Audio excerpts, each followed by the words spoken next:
What's up, y'all? Welcome back to the Hojo Show with your boy Howard. What's going on? Listen, y'all. So today, it's honestly a very heavy day for me. If I'm being honest with y'all, today is the day that I was released from prison. I came home 9 years ago today. I'm forever grateful, but I went back and forth with myself about whether I was wanted to do this video or not. But I feel like I always am. I'm one of them people that my life is an open book. I don't ever try to portray myself as perfect, and I might as well just do the damn video. I don't know if I'm gonna post it or not, but I'm gonna do the video. Maybe if I don't watch it back, maybe if I just post it, I don't know. But I'm doing this video because I just want to have a real, true moment with you guys. So today is just going to be a freestyle video, but it's gonna be surrounding me being from prison, what I've learned, how it's affected me mentally, where I am mentally, the state of mind that it keeps me in. Like, I'm gonna just get a little raw and uncut with y'all. Alright, it's a heavy day for me, so we just gonna ride out. So, like I always say, if you're new here, pick up your shoes and get comfortable because we family. Make sure you like and subscribe. Also, make sure you have your notifications turned on so you can be notified whenever I drop another banger like this. And without further ado, y'all ready? Let's get it!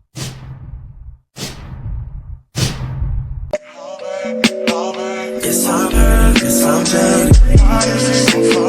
Most of the things I don't wanna say. I won't be around while you chase.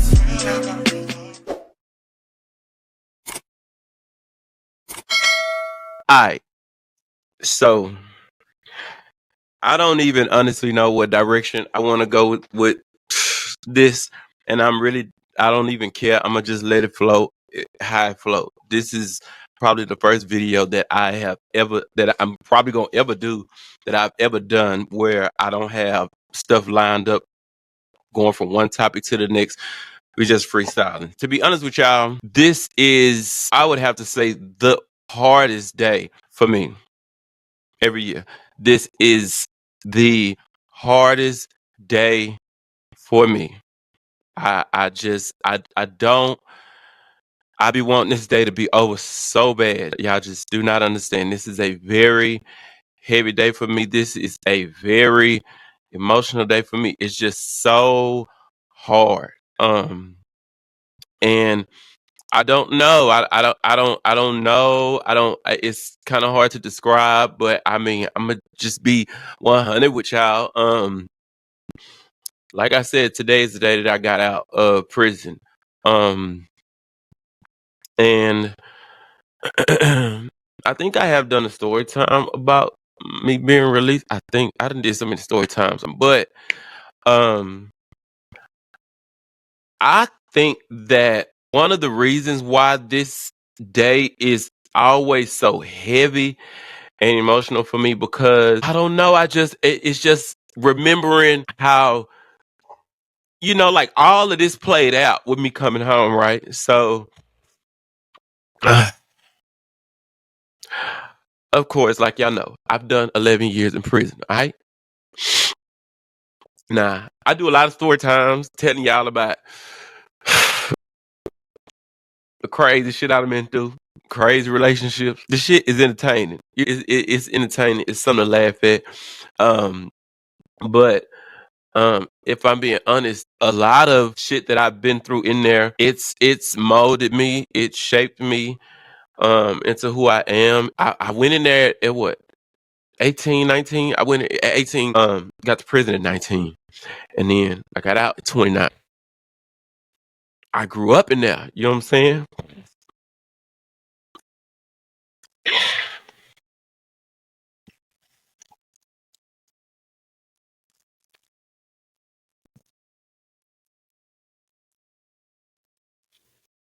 So, woo, come on, we got this. We got this. All right. So, oh shit,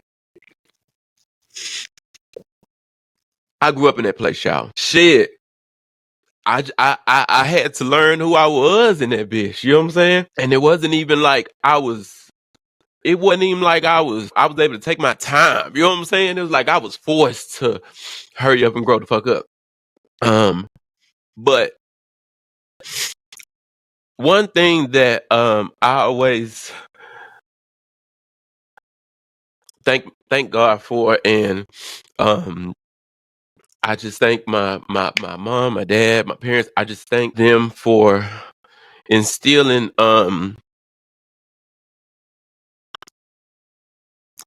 a level of respect in me. You know what I'm saying? Like I feel like that's always been a very big thing to me before I even got locked up. But I have to just be just so thankful to God that my mom and dad just instilled that in me and my sibling. There was just this level of um respect, independence, that I feel like all three of us we watched as we grew up with my parents, and it helped us a whole lot early on. But I was saying that to say that I'm just appreciative that I was able to take that with me in that place. You know, it's like even though I was going into a dark place, uh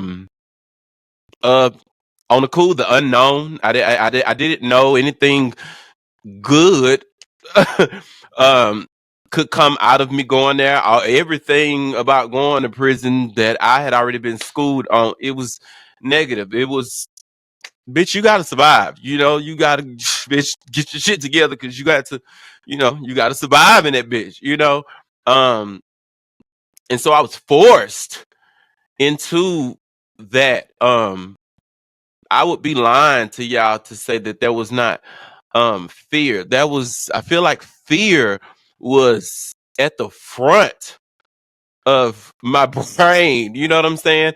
At the end of the day, I'm a kid.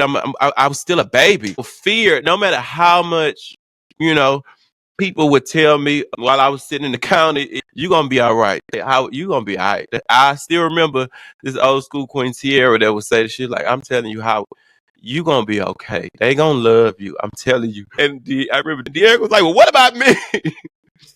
Tierra was like, "De'Erica, they gonna pop you in your motherfucking mouth." She was like, Sierra was like, "Bitch, they gonna beat your motherfucking ass because your mouth." Yeah, and really, I've always had a fly ass mouth, but I think that one thing that I can say that I will always big myself up about and wear with confidence is my personality, bitch. Like, I strip me from everything. I'm not talking about nothing physically. When it comes to my personality, the way I treat people, the way I talk shit, I make people laugh, I vibe with everybody.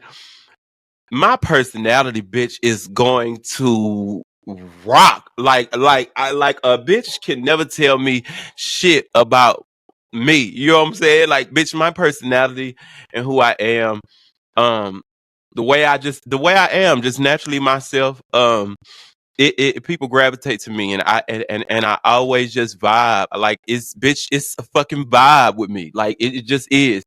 And so that was the little bit of hope, if I'm being honest with y'all. That was the little bit of hope that I held on to. You know, even though Tierra would tell me that all the time. Tierra was old school. She would tell me all the time. This other dude, he was a straight guy named Redbird. They would just be drilling my ass as the days was going down, just drilling me what not to do, what to do. Just, and I would just be soaking it up. But they would always just be like, "You gonna be all right. You gonna be all right. You gonna be all right."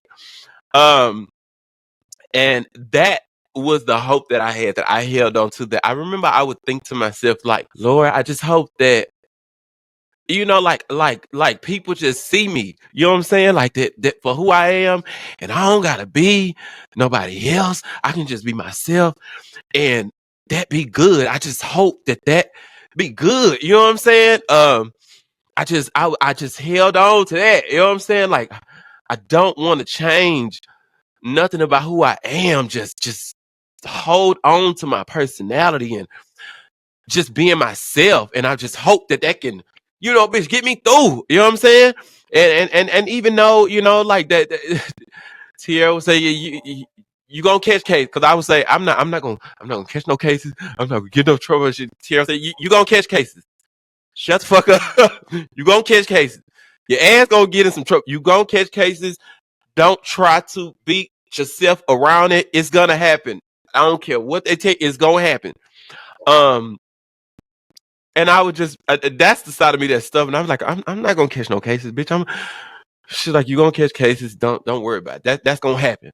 Um, and she would be like, Tierra would be like, but you gonna be alright, bitch. You gonna be alright. But I would just be like, you know, I just I think I would worry sometime about, like when they would tell me about like, like fighting bitches, and you know what I'm saying? Like I just was like, when I would hear them like Redbird, and then would just be like, well, bitch, you gonna fight. So yeah, like bitch, you gonna fight. You just bitch, it's gonna happen. Like it ain't nowhere around that. You ain't walking through no penitentiary and you ain't fighting, bitch. You gonna fight.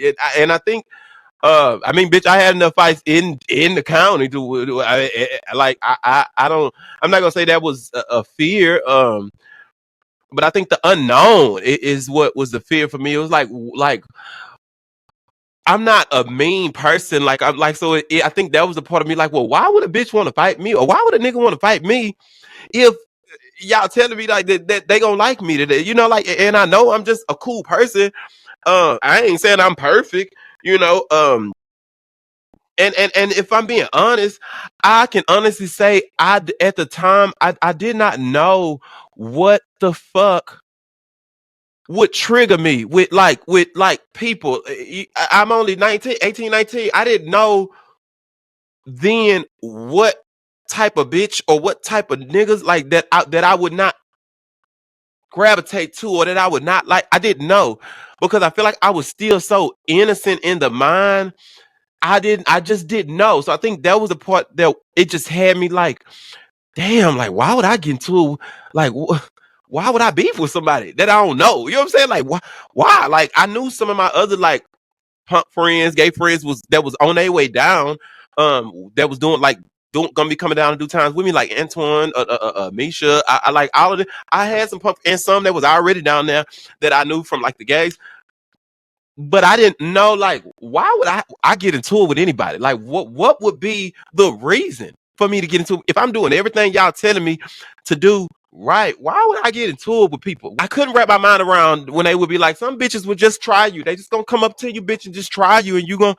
I didn't, because to me, I was like, that's like bullying. Like, why would somebody just walk up to me like that? Like, why would somebody do that? Like, why? Like, I couldn't understand or fathom any of that. So I think that's where a lot of the thinking with me, like a lot of my thoughts would just be just getting the best of me. And so I went in that bitch, and I remember Tierra would tell me, make sure you see paperwork. They'd be like, make sure you see paperwork, because a lot of them niggas in there is HIV.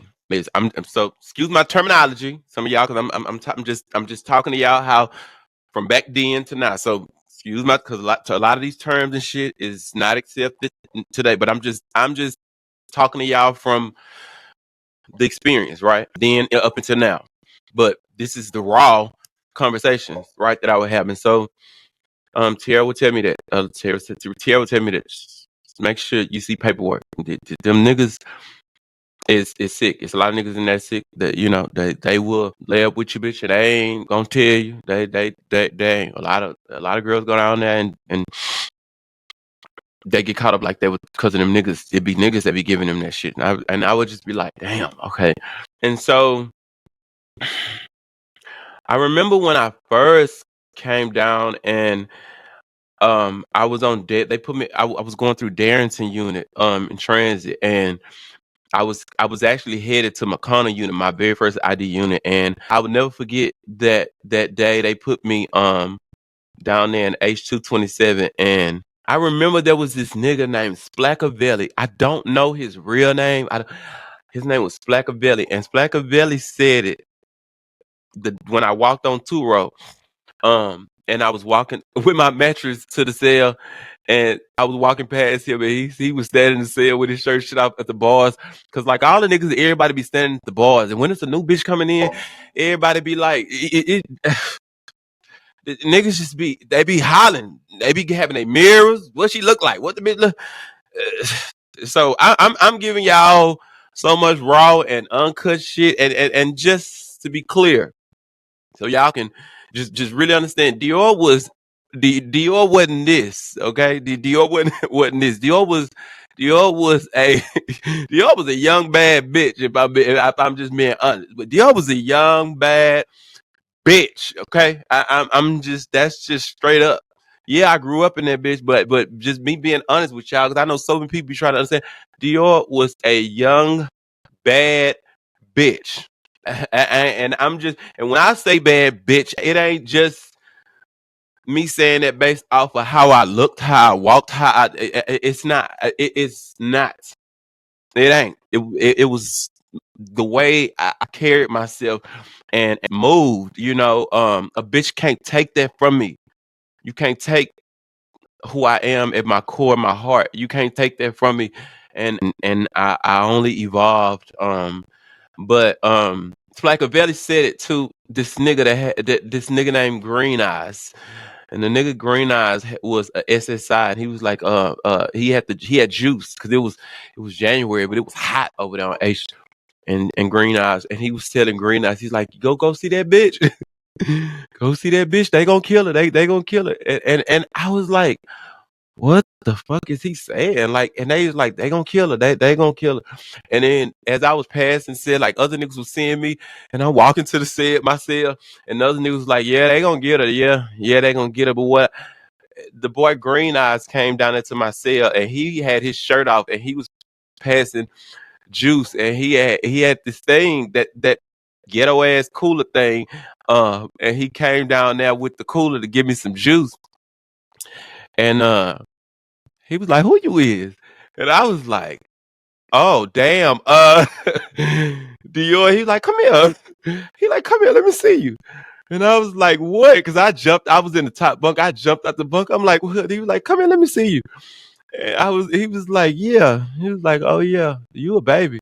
And I was like, "Yeah." I said, "Why them niggas on there talking about they gonna kill me?" What? He said they saying it because you a young bad little bitch. Anytime a young bitch come through prison and y'all look something like that, a lot of times y'all wild. So y'all gonna go down there and meet y'all a nigga that look good, and he gonna end up killing y'all. And I remember I was just like, that was something that stuck in my brain for, I swear to God, I swear, year after year after year, that was something that stuck in my brain. It made me so fearful. It scared me so bad, and I just was like, I can't do this to myself. Like I can't do that. Like I got to be careful. I have to be. And then it's like I don't care what motherfuckers say. I don't care how many niggas try to come home and lie. And ain't no condoms in there. Ain't no condoms in there. They would tell you about how to make them in there. I didn't heard many stories how to make them. You get the goddamn glove. Take one finger of the glove, cut that bitch, put that bitch around a bottle, sit it in the hot pot. Let it sit in the hot pot so the goddamn glove, the finger can stretch. And I've heard all the stories. Not now, nigga. I ain't never seen not one motherfucker make one. Ain't no condoms in there. So there's a very big risk. You know what I'm saying? Like it's a very big risk. Um, it's a very big risk in that place that you taking. You taking a hell of a fucking. You taking a risk. That shit just stuck with me. It stuck with me. But see, the way I was coming from the world, I was actually the friend in my friend group. I was actually the friend I was in a relationship. So like I was in two relationships. I can say two real relationships when I was home, and I mean I guess we can call that puppy love. You know what I'm saying? Because um I was teenager, well, the one I probably would say that I did, that was like serious. Me and Jason. So Jason was my high school love. That was like me and him was together my senior year, that was my whole senior year was with him. He was from New Orleans. We always be talking and shit now. Um, we vibe all the time, but he's from New Orleans. That was me and him was together. That was my high school sweetheart. You could say that was my senior year. He had already graduated, but he moved down here to be with me, and we was together. My whole senior year, I was with that man. Yes, and I loved him, but I can't say I cried over him when I broke up with him. I remember I broke up with him. I didn't cry over him. So that's why I say that the relationships that I did have, it was puppy love, but I was the friend that was in a relationship most of the time, right? So that's the way I think that that's the way that I guess I vision during my time. Um, and don't get me wrong, I've done some wild shit in the streets. And when I was running with the wrong, I've done some wild shit. Okay, I have. Um, I have. But like I said, I was one of the friends that was always in a relationship, and so I think and this is just me being so honest with y'all. I think because I grew up, my mom and my dad had been married. What they got married in 1990. What was I 86? I'm born 86. My mom and dad married in June 23rd, 24th, something like that. I think it was 23rd or 24th. My mom and dad married in June of 1990. Okay. So I was 3 going on 4. I was 3. Okay. And that's all I've ever known. They've been married. They've been married all me and my siblings' damn life. They've been married. You know what I'm saying?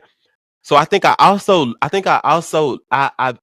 looked at them, as in a relationship, married.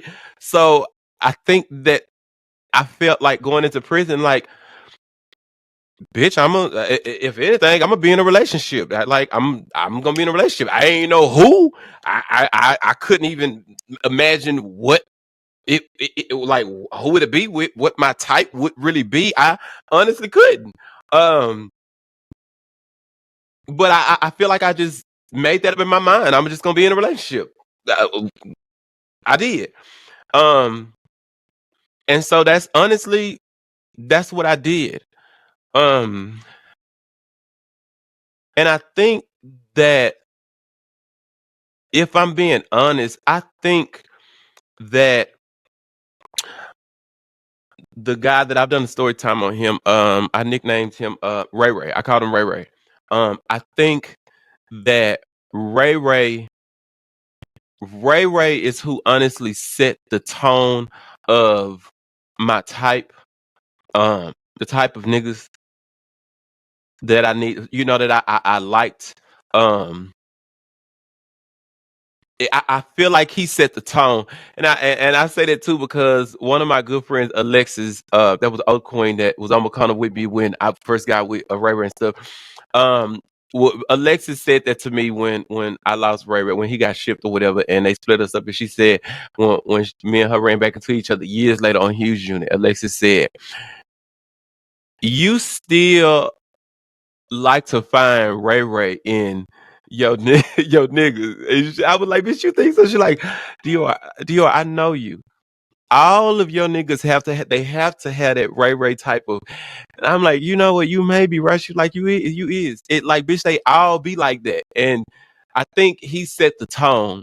Um, Now don't get it twisted, cause that motherfucker Red, he was a crazy motherfucker. He wasn't like Ray Ray, but um, just being honest, I think that set the tone for the type of dudes that I like, that I attracted, right?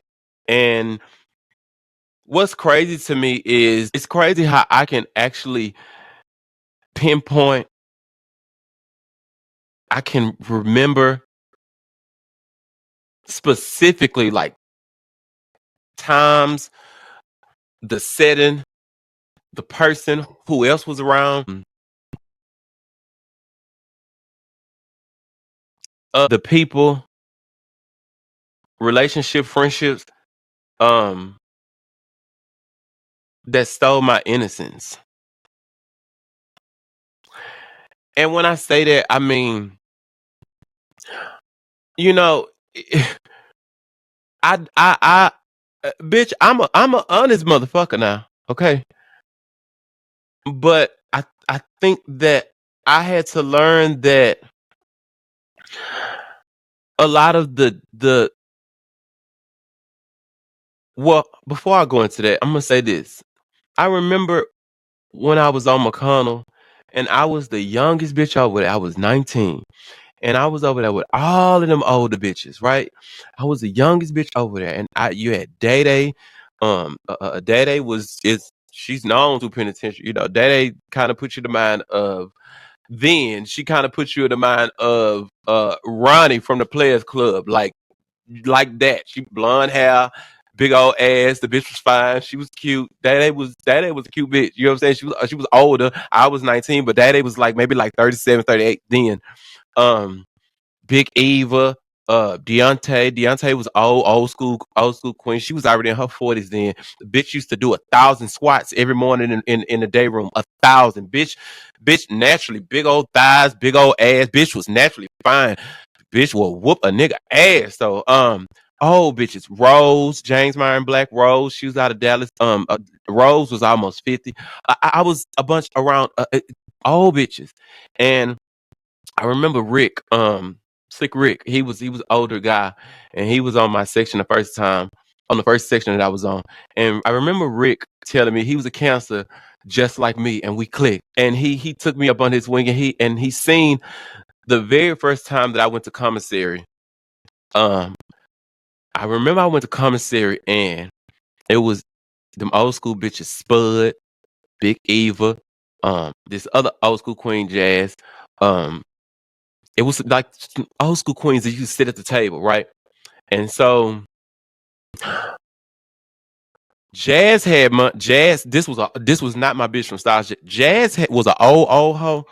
Jazz had money, but Jazz would trick all her money to that nigga that she was with, right? She would pay that man. Um, Big Eva didn't get money. Big Eva was old. Like I feel like all Eva people had died or something. Eva was an old bitch, kind of like Al Sharpton with the sunroof with the kind of hair on the permed on the sides like this, right? Um, but none of them they didn't go to commissary. And so they would ask me like, "Hey, give me an ice cream sandwich from commissary. Give me a pint of ice cream. Dior, you going to commissary? Give me a popsicle." And in the beginning, I didn't know no better, so I would just be like, oh, "Okay, girl, okay, girl, okay." And I remember the first time I went to commissary, I got all them hoes something, and Rick was sitting over there at the table with them niggas, and he was watching. And at first, I remember thinking that Rick was weird. I was like, "Why is he? Fuck is he watching? What?" And he waited till a couple of days later when all of them hoes was gone. Like they wasn't in the day room, and it was just me. He was like in the day room, but they was like either in the house or in they cells or something. And Rick said, I'm gonna tell you something. He said, "Baby, you young. Don't let them use you. Don't let them use you." And I was like, "Well, who?" And he said, "Them old bitches. Don't let them use you. Cause if you let them, they will. He said they got a mouth. They got an ass. If they asses need some money, they need some food. They need to use that motherfucker. Don't let them do that to you." He said you can't come in here just giving money away like that. You can't be friendly like that. And I remember I was like, oh, oh, okay. He said a lot of these hoes ain't no good, deal. They not no good. They not no good. They don't mean you good. In your face, you might think so, but you young. They gonna take advantage of you. Don't let them hoes use you up. And I'll be like, well, I guess I just don't mind. Like I don't mind. It's just $1.50 or $1. I don't. He's like, yeah, but you get him shit from commissary. The minute you stop, they're gonna be talking about you. Then they start really hating you. Then that's how you create enemies. And I just did not see or understand it. I didn't understand it. I didn't understand none of that with him. I didn't understand it. Like I just feel like that was so stupid for some overgrown as human beings to see somebody being like good to them and like just being cool with them and taking that and to start trying to use me and really become mad at me if I decide I say I can't buy them nothing. But Rick was not lying at fucking all. Everything Rick told my ass about them bitches was the motherfucking truth. Because the moment that them hoes was asking me to buy them stuff from the commissary, and I was like, "Oh yeah, no girl, I'm not. I can't do that. I'm not." That's when the shit started. That was like literally the beginning of like me experiencing just some bitter bitches. You know what I'm saying? And it's like, like girl, like we would sit at the table and be cool. You know what I'm saying? When I really didn't know much about the game and I was like, I really wasn't seasoned yet, it was easy for y'all to kind of talk to me and girl, go get some candy from out the house. What you finna? You finna go get some of the snack? Bring some of them chips out there you be eating on. I it didn't register me. All I knew was, oh, they don't have no money, or oh, they don't get no commissary. Yeah, girl, I got you. I'm eating, girl. Yeah, I'll put in extra so we can eat. Did I never thought that a bitch could get mad at me or become upset at me and start talking about me because I decided to say I can't. You know what I'm saying? But everything that Rick said was the truth. And I started experiencing that shit with Big Eve and them bitter asses first, And then that's why I feel like I first started to learn, like, oh, okay, you can't just be nice like that to a bitch, like, fuck all of that. Like, I ain't for just be giving bitches shit. Fuck that, bitch. Like, nah, if you got only for y'all to be trying to talk shit about me when I ain't around, you know what I'm saying? You know what a bitch talking about, you know what I'm saying? As I'm getting myself together, I'm getting, myself, like bitches is watching, shit like that. And you could tell when a hoe start being just mad, you know what I'm saying? And I did not understand that, but I had to learn. Like, I would really sit with Rick a lot, and he telling me, "I told you, them bitches ain't no good." Him, Duke Brown was old school cat too, and he vibed with me. We kicked it. He never disrespected me. Never came at me sideways. Never. Um, but he would sit with me and him and Rick, and they had been in prison for 25, 30 years already. So they hadn't seen all of them bitches when them bitches was old, when them bitches was young and good looking at one time. And so they knew all of them bitches. And they would just lace me up about all of them hoes. And I I I I I feel like I was a student. I just took all of that in, and I feel like I had to learn early on, like that I gotta get my shit together. I gotta pay attention. I can't, you know, just be friendly like that in this bitch. You know what I'm saying? And but then I had a lot of other older hoes that loves me, especially the Houston bitches, you know what I'm saying? And I had people like Lady B. Love Lady B. Lady B's old school queen, prison queen. Alexis out and Lady B was be like, Dior, did you speak to that bitch? And I would be like, yeah, like, you from Houston, bitch, don't you? You don't speak to no motherfucking hoe. Where that bitch from? That bitch from, don't you speak to no mother bitch? You a Houston girl. And I'd be like, oh, I didn't know. I didn't understand rivalries, Houston and Dallas rivalries. I didn't understand none of that. Um, but I had to, you know what I'm saying? I had to get it. Like I had to get it and experiencing wickedness. You know what I'm saying? Like I feel like the more time I spent in that place, bro, it's like the more time I spent in that place, I went from just being so sweet and so easily just lovable to where I feel like through every fucked up experience with somebody betraying me or some shit like that, I feel like my niceness, that sweetness in me, I would just it was like I was just having an out of body experience, witnessing myself losing all of that, like, and just becoming dark. You know what I'm saying? Um, and I feel like I never thought that bitches would actually be fucking upset with me and plexed up with me because I ain't went and ran and got in the shower to go suck a nigga dick, or I'm not in the shower booted up getting fucked by niggas, and like I didn't even think that was a fucking. You remember when when I'm telling y'all, I didn't know why somebody would not like me or why somebody would have a problem with me. Bitch, I didn't know. I didn't that none of that even came to mind. You couldn't pay me to understand that would ever be a reason why a bitch got a problem with me. You know what I'm saying? But bitches would have problems with me because of that. And it got to a point where like I'm arguing with a bitch or having to explain to a bitch I'm just not like that. You know what I'm saying? Like, why do it gotta be a bitch? You ain't fooling nobody. A bitch, you not hiding nothing. Bitch, all you young hoes the same. Where does that come from? You know what I'm saying?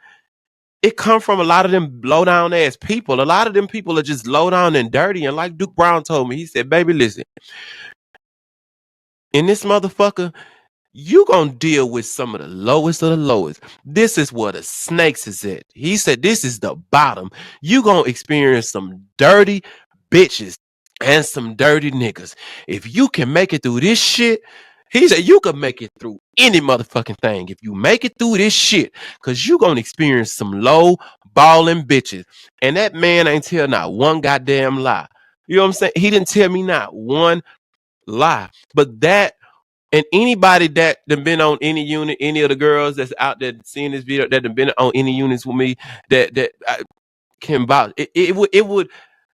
It became laughable towards like the end of my sentence. And towards the middle of it, laughable for me, but towards the middle, like people understood. It's just naturally who I am. You know what I'm saying? But that was just this thing that the girls would just be like, "Girl, you ain't perfect. You act like you ain't gonna suck a dick." And I felt myself getting so upset at that because it's like, why is it that y'all are waiting on me to do something to prove y'all right? You know what I'm saying? Like, what are y'all waiting on? Bitch, this is naturally me. I don't know. Like I said, I guess it's because my mom and my daddy been married all my damn life. I guess it's because I was a friend I was in a relationship. So I didn't go into prison thinking, this nigga putting this dick out, let me go get this nigga some head, or let me go and play with it. I know that's the norm for young bitches that come through the system. I learned and understood why people think, because that is the norm. But I was just different. You know what I'm saying? I'm not sexually active like that. I'm a Cancer.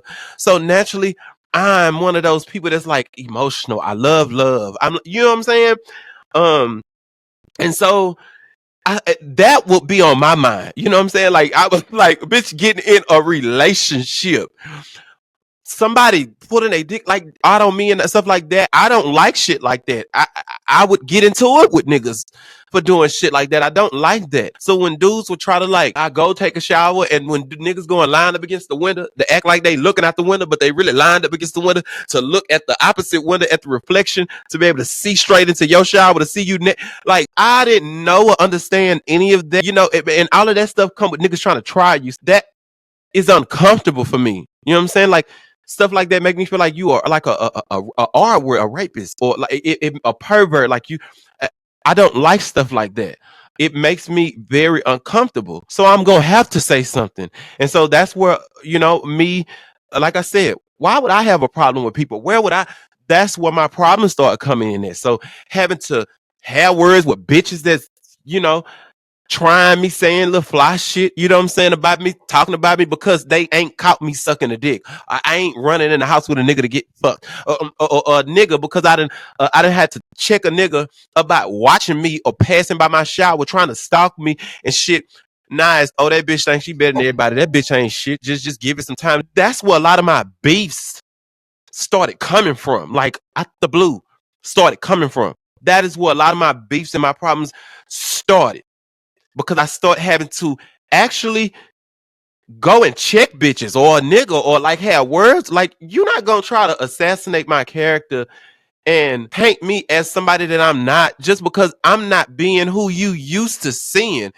And it's like, why are y'all waiting? Like, I didn't understand none of that. Like, why are y'all waiting to see the bad in me? I did not understand people naturally being negative like that. I didn't understand it. I'm a baby in the mind. You know what I'm saying? So a lot of times that shit will fuck me up. You know what I'm saying? It would. You know, I don't care how much I would thug it out, you know, like when I would be on the sidewalk, when I'm be out, you know, kicking it or, you know, just doing my thing. But a lot of times when I'll be landing my set and shit, you know, I'll put my headphones on and listen to my music. I was zoned out for hours and hours and hours just thinking. I'm a thinker. I would just think about all of that shit. And I didn't understand that. And it bothered me so much. Cause I just like, I ain't no fucked up person like that. So it's like, why are these my problems? You know what I'm saying? But then I'm one of those people that like, I always like tell myself like, I can't complain. I can't complain. I would always tell myself like, I don't have no right to complain about these problems because what I did to go to prison, I gotta suffer. You know what I'm saying? So I would tell myself that all the time, like in my head, I just be like, no matter how much it hurted me, you know what I'm saying, and it affected my little heart and hurt my feelings and had my mind fucked up, I'd be like, shh, you gotta suffer, bitch. You gotta suffer. So I would just thug it out. You know what I'm saying? But I would never forget the good people. You know what I'm saying? Ray, I would die always having just so much love and respect for him. I never forget him because Ray is literally the nigga that molded and shaped Dior. He is. I I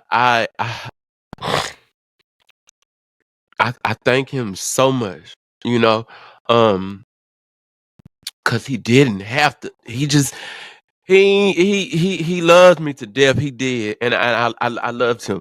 But he just did not have to give a fuck about me like that. He didn't. He didn't.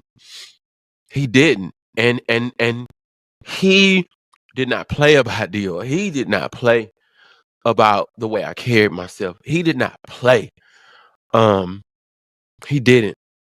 And I owe him so much. I appreciate him so much. Um, because he molded me into the bitch. He really did. And everything that I learned from him, I took it and I just held on to it. I held on to it. I swear to God, like my life depended on it. You know what I'm saying? And Ray would look at me and say, "Baby, I don't give a fuck what go on. I don't give a fuck where you go. Demand your motherfucking respect. Hold your motherfucking head up. Demand that shit." And I would just be like, he like, I don't give a damn. Make motherfuckers respect you. Make them respect you. Cause Ray was really yoked up and fine. And he was like 6'4". He was so fine, bitch. And he had like this permanent birthmark on his chest that was like red. Well, he was already like light skinned, but he had this, it looked like it looked like he always had a tan, like right here to be like red. Um, and he was so big, you know, and fine and shit. I loved his walk. Like he had a walk out of this world. And I remember one time he had tried this shirt on while we was at work, and I was like, "Damn, baby, you look like." I was like, "You look like RoboCop." I was like, "That's how you got like you feel like RoboCop." And you know, at first, like he was like, I look good, baby," and I was like, "Yeah," but I was like, "You look like RoboCop." I didn't know. I ain't know shit about referencing cop and all of that. And I said that to him. I like, "Baby, you look like RoboCop. You got like you feel like RoboCop." And I remember he turned around and looked at me, and his smile just bitch, it just looked like bitch like a killer. And he just like stared at me like with this. It was like a dead stare. And he was like, what the fuck you just say? And I was like, what? I said, you be like RoboCop. You know RoboCop? And I remember he turned around and he looked behind him to see who was like watching. And I remember he leaned over that goddamn sewing machine thing and stood over me. And he said, don't you ever in your motherfucking life reference me or no other nigga in the penitentiary as no cop. Now, and I was like, well, I like, what? Like, why is it that serious? Like he said, just like I just said, this is prison. Don't you ever fucking compare me, reference me, or no other nigga in the penitentiary to no motherfucking cop. And I was like, is it that serious? He was like, yeah, it's that serious. Somebody can take your fucking head off saying some shit like that. You don't say no shit like that to no nigga. A cop, don't no nigga want no jacket on his back or be referenced as no cop. That's not a good thing. You don't want that. Don't you ever say that to nobody. You can get fucked up like that. And I was just like, wow. Oh, and I mean, he was like, you understand what the fuck I'm saying, Dior? Do you understand? I'm like, I got it. I got it. And he would when he would get in my ass about shit, then he would come back and he would bring some of my favorite candy and he'd be like, you gonna get it, baby. You gonna get it. I'm gonna make sure you gonna get it. And he'd be like, you young, baby. You don't know, but I'm gonna make sure you get it. I'm gonna make sure. And I just be like, but I had to learn. I didn't know. You know what I'm saying? Like, you can't say that. Like, you can't say no shit like that. A cop, calling a nigga a cop or referencing a nigga as a cop, it's bitch like calling a nigga a snitch. You know what I'm saying? Or like that's not cool. You can really get fucked up like that.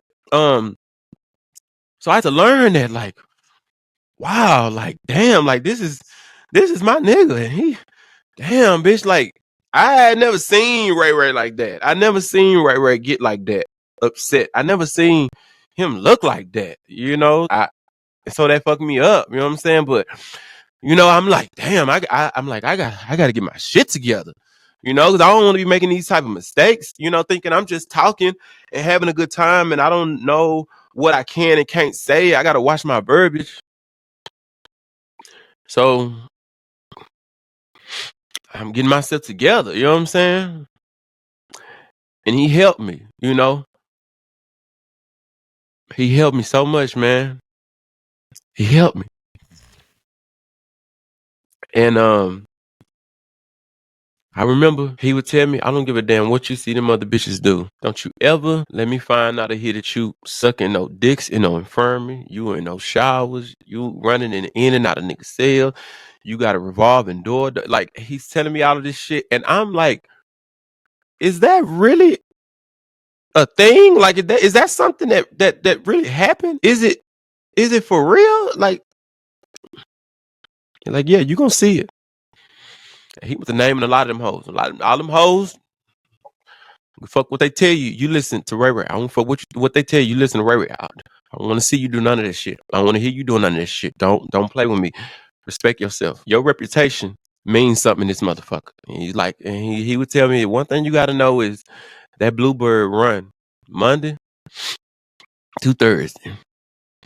And if you do something fucked up, whether you get a snitch jacket on your back, you become a hoe, a whore, you start laying up with any other nigga, letting all these niggas fuck you, doing all. Once you do that, once you become that chain bus run Monday to Thursday. So no matter where you go, because that chain bus run 24/7, no matter wherever you go, it's gonna always be a motherfucker that's gonna remember you from this unit or another unit. And they're gonna always be like, oh yeah, that's Dior. Oh, Dior, that's Dior that was doing such and such on that unit. Yeah, that bitch a snitch. Yeah. And I was like, really? That? And he was like, I'm telling you, don't you ever do none of that shit. And I promise you, I listened to everything that man said, and it just scared me. And I'm glad that it put that type of fear in me. Cause Cause he wasn't lying. He wasn't lying. On the downside of shit, like I like I said, it was kind of like a problem for me because, like I said, bitches didn't understand that. They felt like it was me bullshitting, and I really was a hoe. It was just gonna take time, and even niggas too. But um, I have to say that throughout all of that shit, I, I I felt good once I got to about my 2008, going to 2009, because by then, had been on Styles, and I was on Hughes, and people knew me from McConnell, Styles, and people knew enough about me, my character, the type of person that I am, and a lot of people started kind of like understanding that's actually Dior. That's just how the bitch is, and I held on to that. I held on to that. I guess because in a relationship, certain things I feel like it don't got to be said to me. Nobody has to tell me.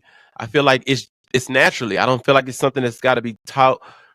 So when it comes to like relationships, being in relationships, I didn't think that I had to tell a bitch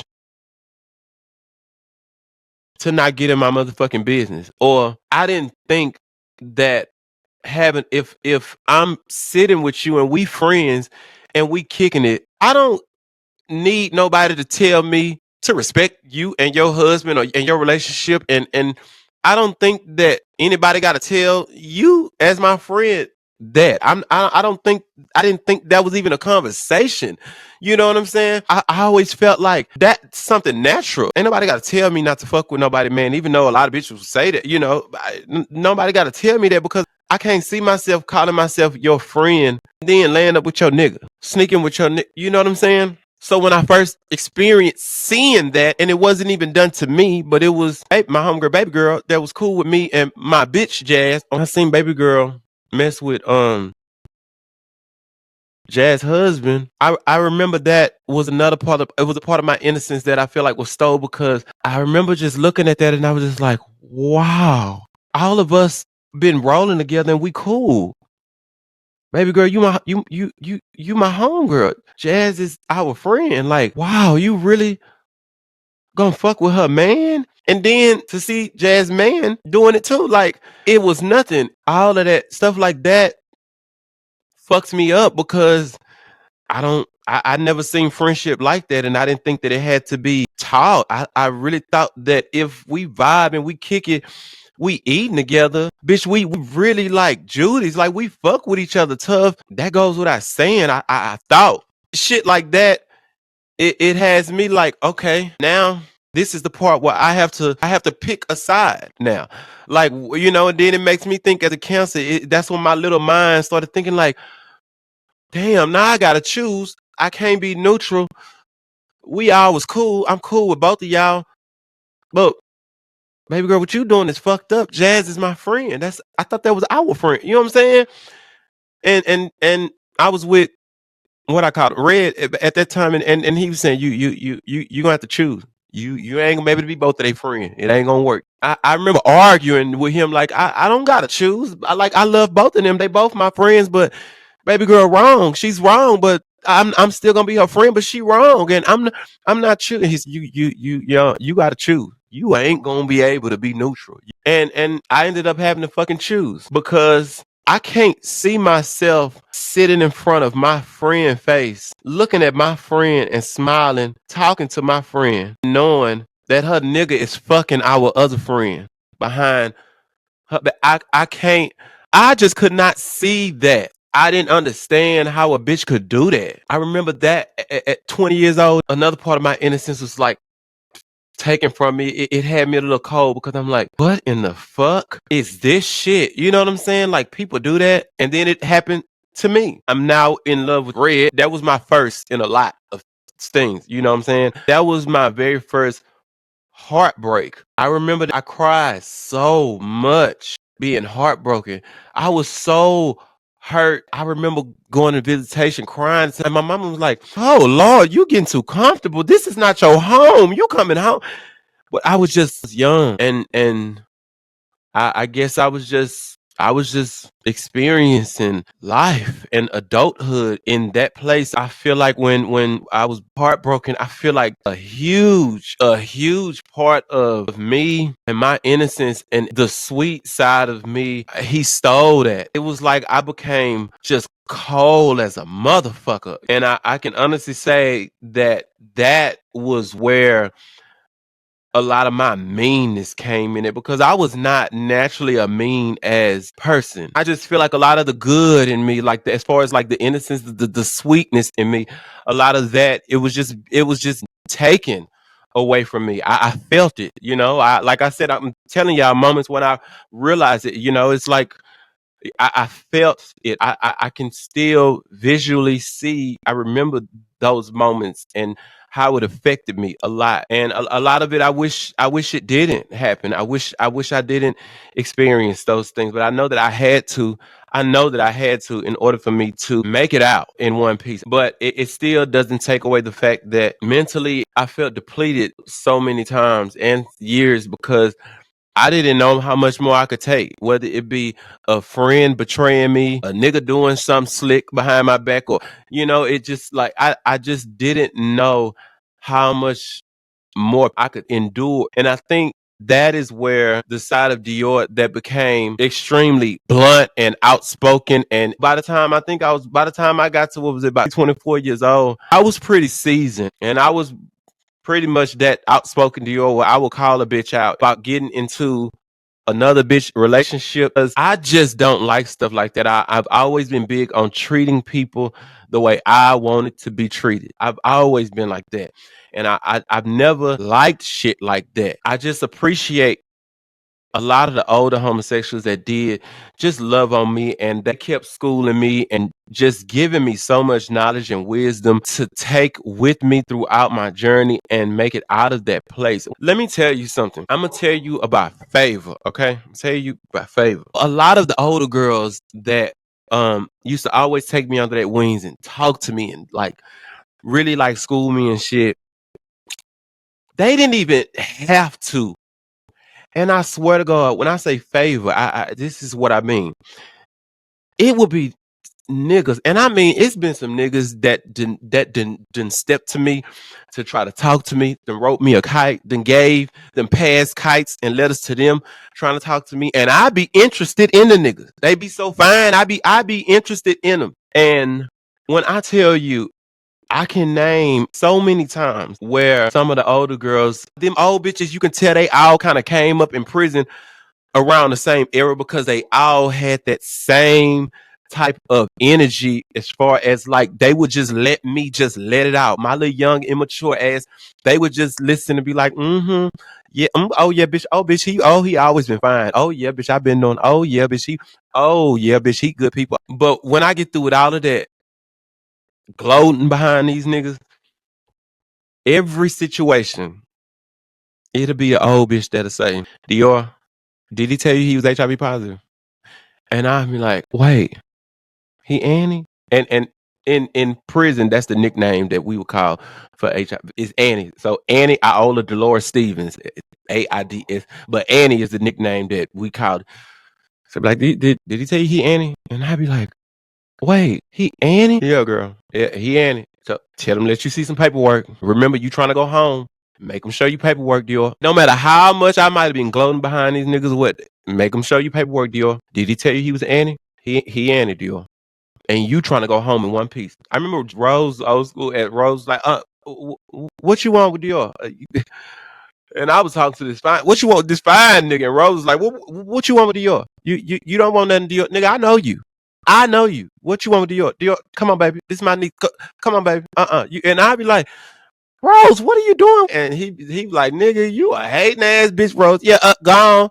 And I'm thinking like Rose hating. Rose like, Dior, you going your ass home. You not Annie. You going home to your mom and your daddy. He Annie. Yes, he Annie. Yeah, he ain't gonna tell you. I'm gonna tell you. I know him. He Annie. And I'd be like, damn. And when think about through the years, it's a blessing, because they didn't have to do that. It's bitches that slow down dirty that will sick a nigga that's Annie on a bitch just to make sure a bitch get HIV. It's that type of dirty shit that happened in there. But I wasn't supposed to make it out of there in one piece. And I'm not even gonna lie and say I didn't, baby. I didn't play Russian roulette and took some chances. I have. I'm telling you, I was covered. When I tell you, God had favor over my life because so many times, so many years, I witnessed so many people doing stuff that they didn't really want to do, but they had to do it because they didn't have money or nobody to take care of them. And so they was forced to have sex and do stuff. I did not have to ever do anything like that. I was never forced to do anything. I was covered and I'm grateful. But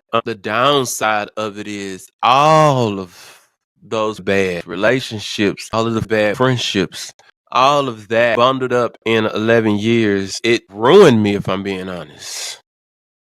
And I don't think I ever really said that or admitted that. But the truth of the matter is it ruined me. I say that it ruined me and my mental because I know what my heart started as. I know my mind, my mental, it wouldn't be damaged like this. I know it wouldn't. Make no error, my character, the respect that I have for myself, that about me has not changed. I feel like that's gotten better, but my mental is fucked. I'm fucked up. See, once I was down to my last relationship with 9. I knew I was fucked up mentally. I knew it because certain things about me other people couldn't see, but I could see, and I didn't like it. The damages that all of those years did to my mental. I don't even know if it's possible to see it repaired. And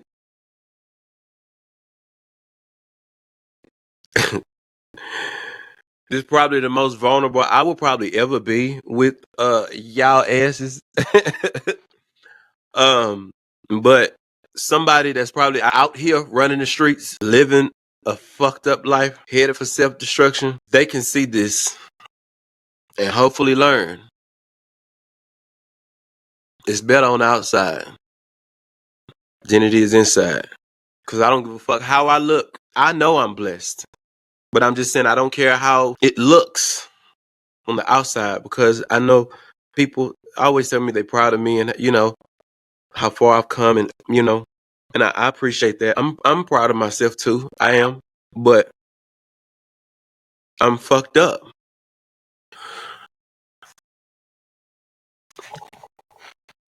I remember when me and Nine was together, it was still 2015. It wasn't even 2016 yet. And there was a lady, it was a boss lady that I was cool with, that would come and sit on she was working on my wing.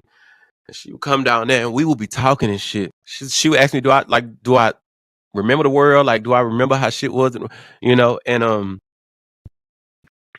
I I told her no. And she was just like stuck, like, what you mean? And I told her I don't remember what it feel like to be out there. I've been in here so long. I don't remember what it feel like to be out here. I did not. I didn't have a clue. And I told her I stopped dreaming about the free world in 2007. Okay. That's when I stopped dreaming about the free world. And that was when Slick Rick had told me, you have to do your time and you got to stop this.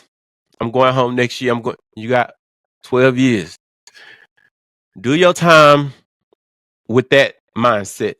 I got to do 12 years. So if they do let you go home, it can be a surprise, but doing your time with this, I'm going home. I'm going home. I'm going home. You're going to do some hard time. And I used to dream about the free world during that time when I would be saying that, oh, I'm coming for parole. They say I can go home in a year.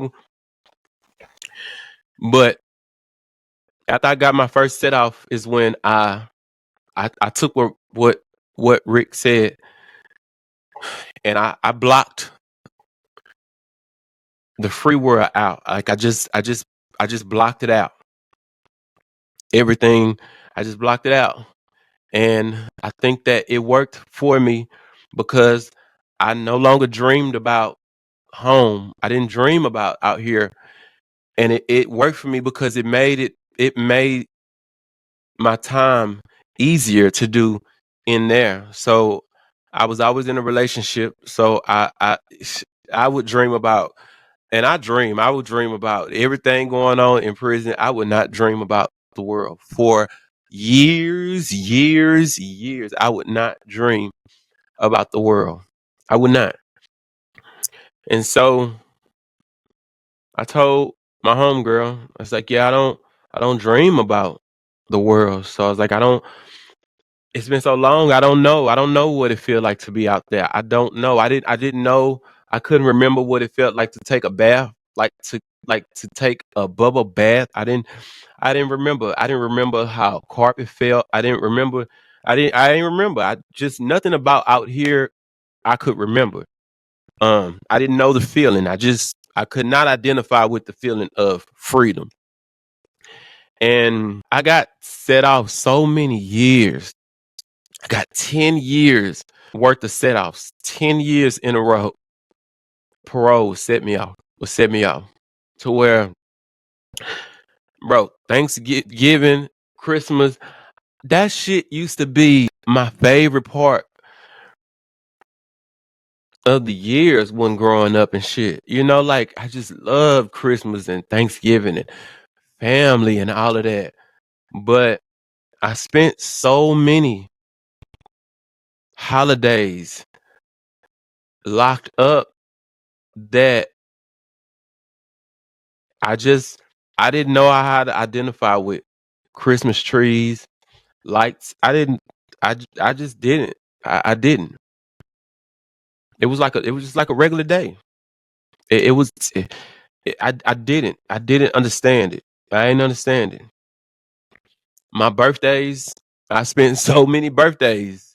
So you got 10 years worth of Christmas and Thanksgiving, and 10 years worth of birthdays. Um, and yeah, anybody that's been on units with me, I've thrown some really big birthday bashes for my birthdays in prison. I have thrown some really big birthday bashes in there. Um, but I stopped throwing birthday bashes. My 26th birthday was the last birthday bash that I threw in prison. And I told all the girls, everybody had to wear a costume because I was like, this is it. I'm tired. I ain't doing no more birthday bashes. But all of those days, all of those holidays, birthdays, it didn't really mean nothing to me no more. I didn't understand what it means like. And so now when I'm out here in the world, if I'm being honest, it still don't mean nothing. Um I kind of try to have to it's like a force myself to actually get in the spirit because I really can lay in the bed. Um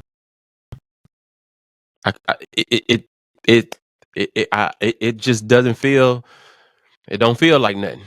After all of that I went through 2016, um I had been with Nine for a nice minute, and I had told him that I was gonna, I told him I was gonna do the rest of my time with him. And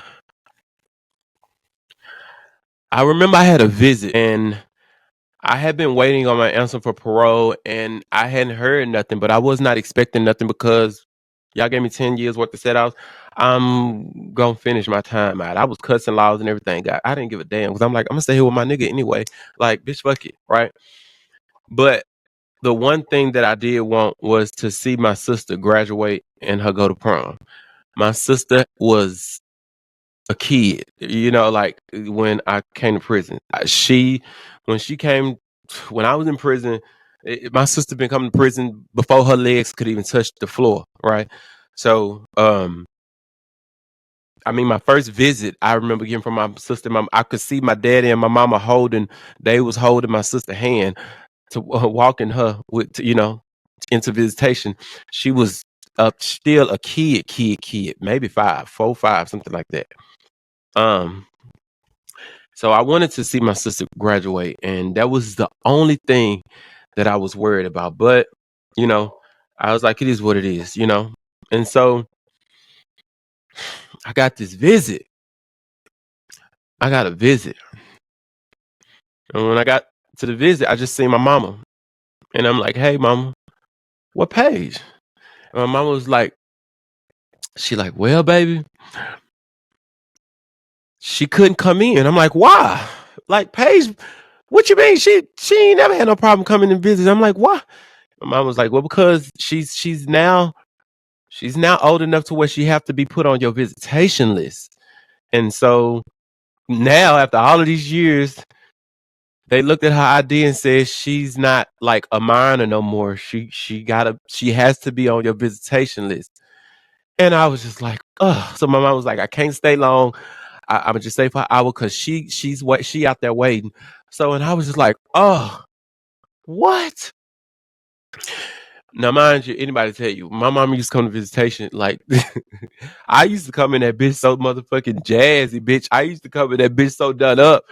And then they would see my mama and they just be like, you look just like, y'all look like twins.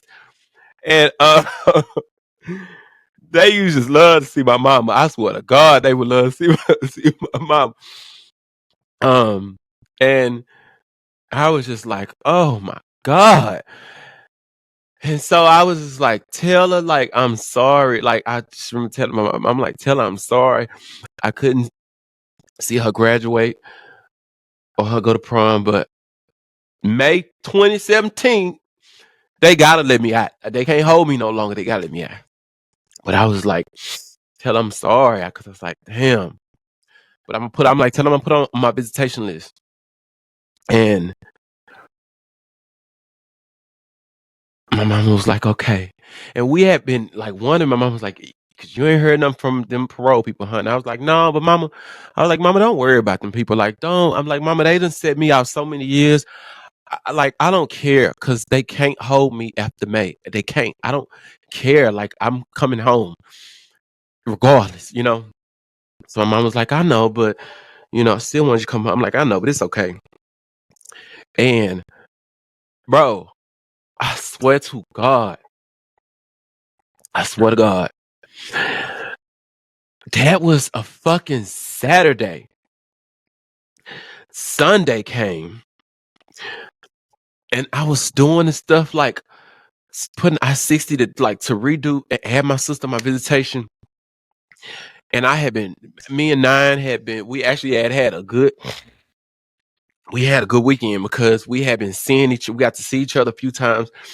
Even though we was out from work and shit. And so like I was like good. I had a visit from my mama, even though I couldn't see my sister, whatever. I'm putting her on the visitation list.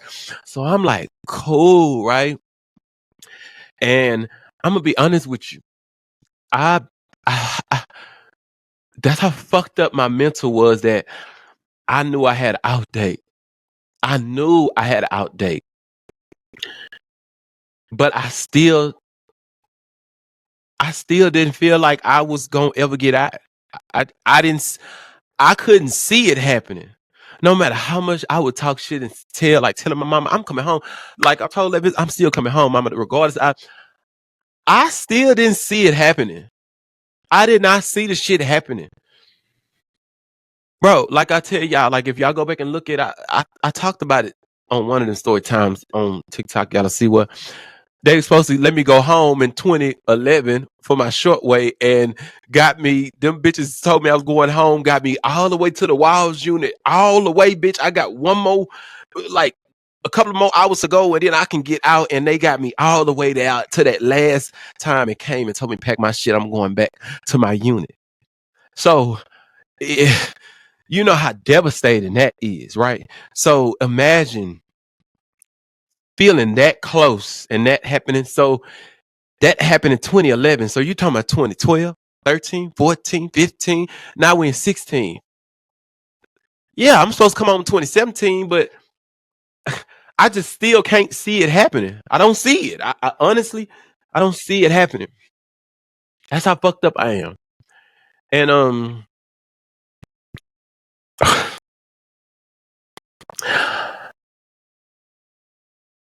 this moment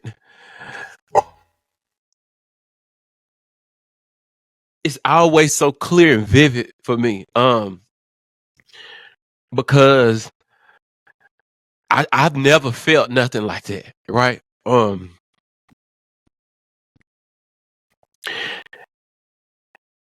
That Sunday night, I got a lay-in, and it said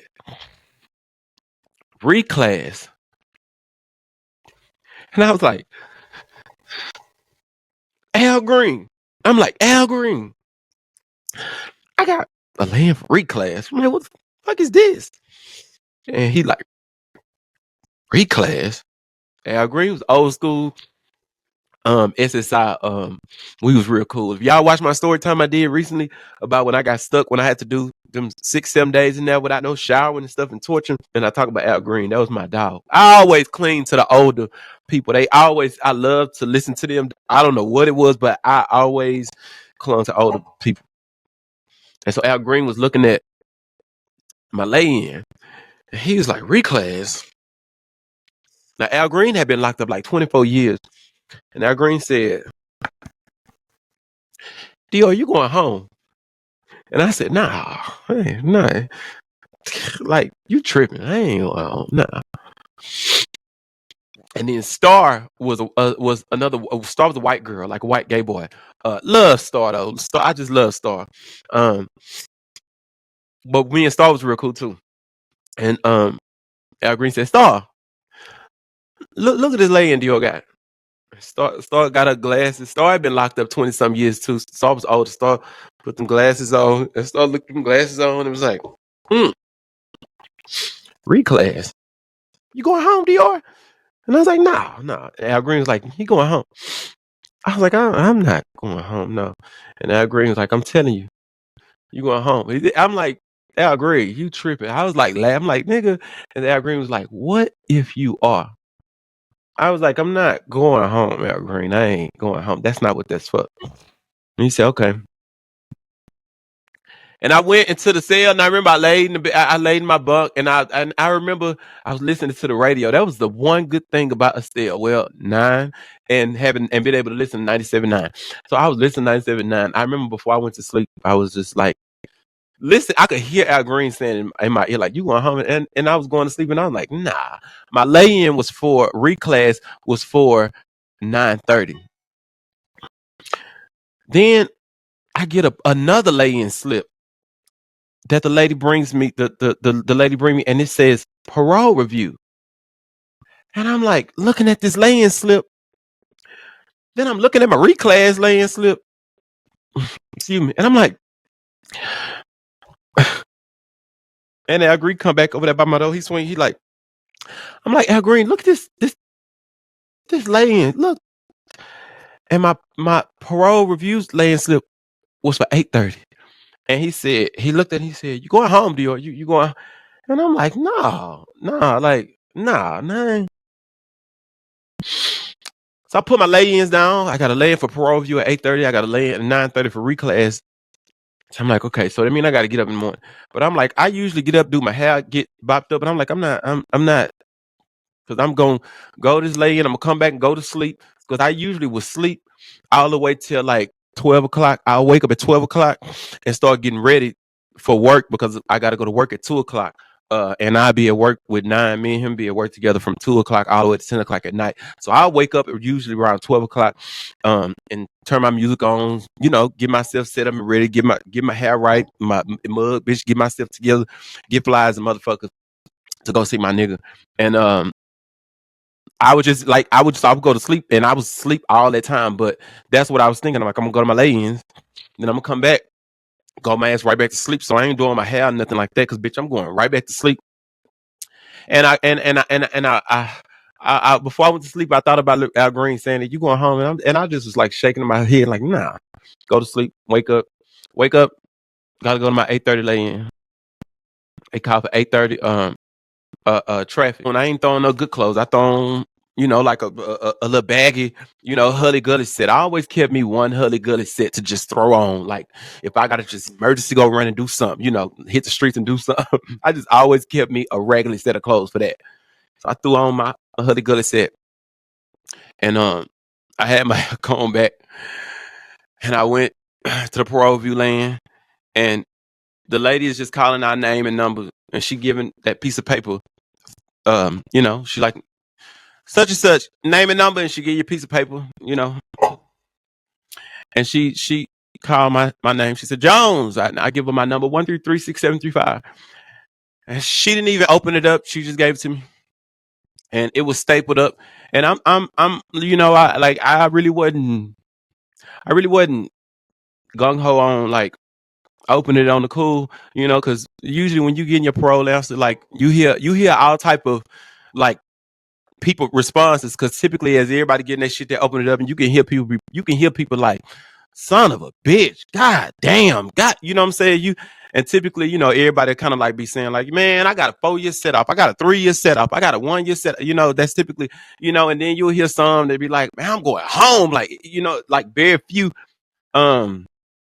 And I was so used to always just hearing that I wasn't going home and nothing like that. So I just like, I don't know why. I just was like cautious about opening it up. I didn't want to open it up. And then some told me as I'm walking down the hallway, like just open it, bitch. And I open it up.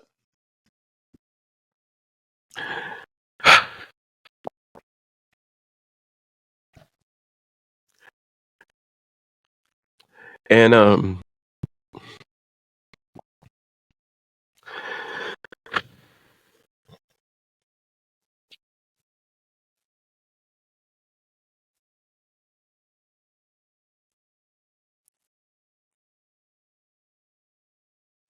woo, come on, get it together.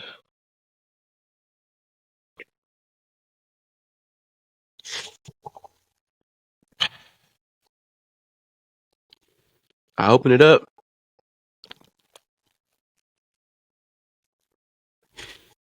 Damn. I almost fainted. I dropped the paper. I was just like stuck. Niggas on the sidewalk and shit that was in the hallway and shit came run over there to me, trying to hold me up. And I was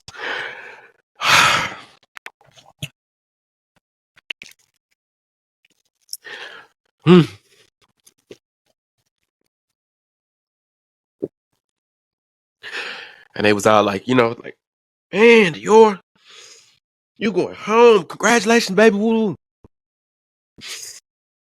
And they was all hugging me and shit. And I ain't gonna even lie.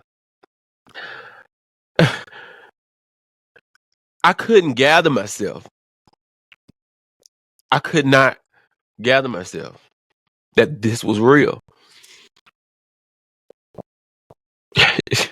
I was in a fucking daze. Like, I couldn't gather myself. I was just like stuck. And it's hard for me to tell this. It's hard for me to tell this. That's why I don't like really telling this story like that. It's hard for me to tell it because it's just,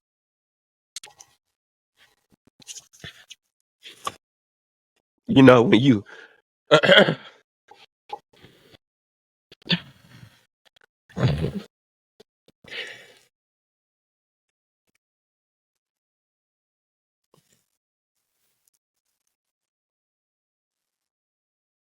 I'm sorry.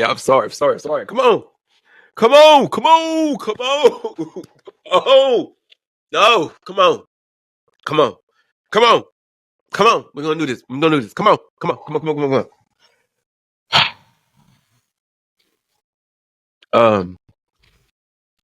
That's the cancer side of me.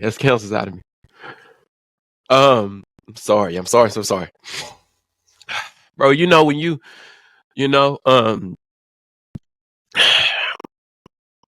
when you do something like what I did, even though it was an accident, I know God's forgiving me. You know what I'm saying? Shit.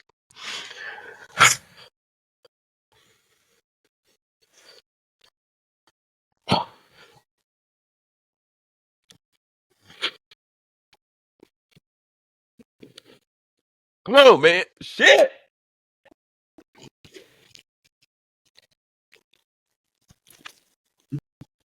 Boy, y'all ain't gonna get this out of me no more. Damn. Come on.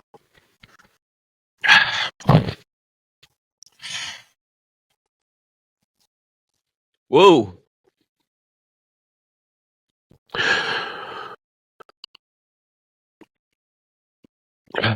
I just didn't feel like I deserved um anything good out of life.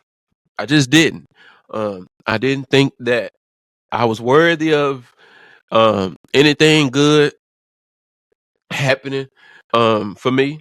I did not I did not think that. I did not think that. Um and like I told y'all, years back, you know, from even when I would go through stuff, whether it's betrayal, heartbreak, anything that I went through that was something bad, even with the stuff with Ike, you know, when I got, you know, the hit put out on me and he got me fucked up real bad and shit. Like anytime bad shit happened to me while I was in there and I went through some fucked up shit, you know, I always just be like, I I gotta suffer. You know what I'm saying? Like I'm supposed to go through that. You know, I ain't supposed to. I ain't supposed to get no reward. I ain't supposed to get no blessing. I ain't supposed to like. I ain't supposed to get nothing positive out of life. I ain't. I lost hope of even feeling like I was worthy of any good news. You know, I lost my grandma in there. Like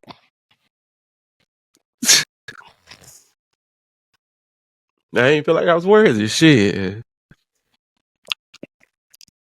everything I went through. Shit, I feel like it's supposed to happen. When they turned my ass around at the Wild June in 2011, I kept saying to East Dallas when he kept saying, "You going home?" I kept saying it.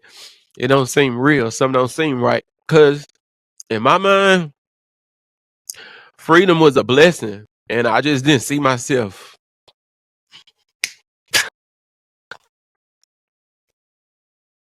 worthy of that. You know what I'm saying? I didn't. I didn't. So I ain't shed a tear when they turned me around at the Wild Unit. I didn't. I cussed their asses. I talk shit. I ain't shed a tear though. I didn't.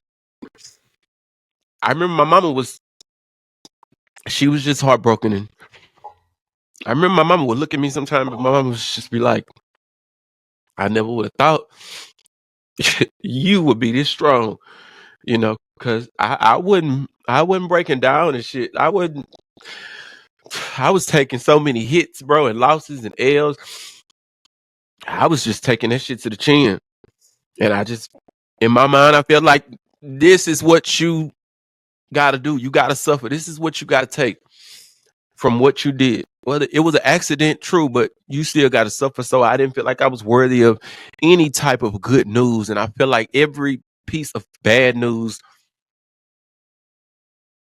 it was supposed to be my life. Like from the time that incident happened going forward, right? So I was not emotional. I wasn't crying, none of that at first when I got that answer. I was just stunned, you know? And it just it's still like it still fit every day every year on this day. It just all come back to me the same way for some reason. It's just so heavy. After today, I'll be good, but every year on this day, it's like this with me for me. And I remember after I got that answer and all them niggas was congratulating me and shit. I was so stunned. I just went and sat in the day room and they was saying, do I excuse me, they was saying, do I need to go do come in for the in and out? And I remember telling the boss like no. And I remember just sitting at the table in the day room, just looking at the paper because like I was like, no, no. And crazy as it sounds, I still didn't really believe it. I did not believe it. I'm just like, nah.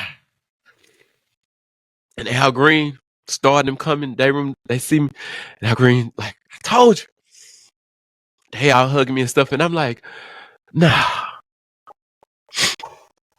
That's how fucked up my mind had gotten. So now I'm thinking, I got to go to this 9:30 lay-in. And then I'm like, I got to go see 9. And I'm supposed to stay and finish my time with him.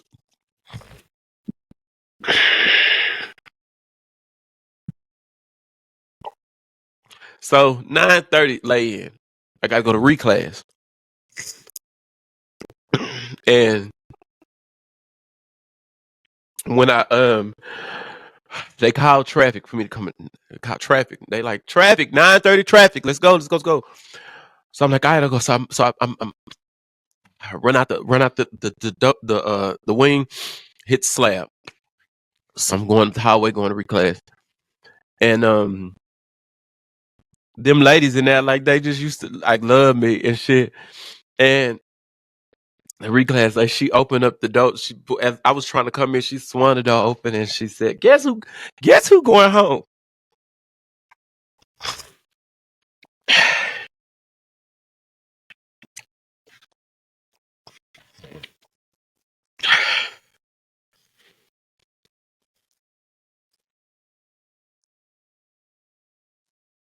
Yeah. Oh, can I get through this fucking damn video? God damn, bro. Fuck. She said, Guess who going home? And so the mother secretary ladies in there was just clapping for me and just congratulating me and shit. And she said, Come on in here, sit down. And she said, I gotta hurry up. Gotta hurry up and get you out of here. They want you out of here. And I said, Who? Bro, I'm crying too much, bro. This is crazy. I don't know if I'm gonna let y'all see this. This is a little too far. It's a little too far. I can't. Shit. This is a really heavy day for me, y'all. This is the hardest day for me every year. But my therapist said this will be therapeutic. That's why I'm actually trying this. So I have to just be vulnerable. I'm an honest person. My life is an open book. I don't really got nothing to hide or be ashamed of. So I have to be honest, and straight up with y'all. This the cancer side though. That's that cancer emotional shit that's doing this. Okay, all right. So she like, we gotta hurry and get you out of here. They trying to get you out of here. They want you gone. And I was just like, huh? Who? Like, what you mean? I'm like, but I just got a visit from my mama, and my mama ain't. She didn't say nothing. Like, do my mama know? She's like, well, let me check the system because she would have to approve your address. Are you going home to your mama's address? I was like, yeah. And she said, let me see something. And she looked on the computer and she said, well, it says your address has been approved. And I was like, what? How? I'm like, my mama ain't. But I'm like, well, today is Monday. So she like, well, today Monday, maybe you'll get a JPay from her. I'm like, I gotta get a JPay from her tonight because what? How she approved the address and I just seen her Saturday and she's like, well, I don't know. Maybe they talked to her yesterday, Sunday. I don't know, but your address has been approved. They trying to get you out of here. And I'm like, do it say I got an out date?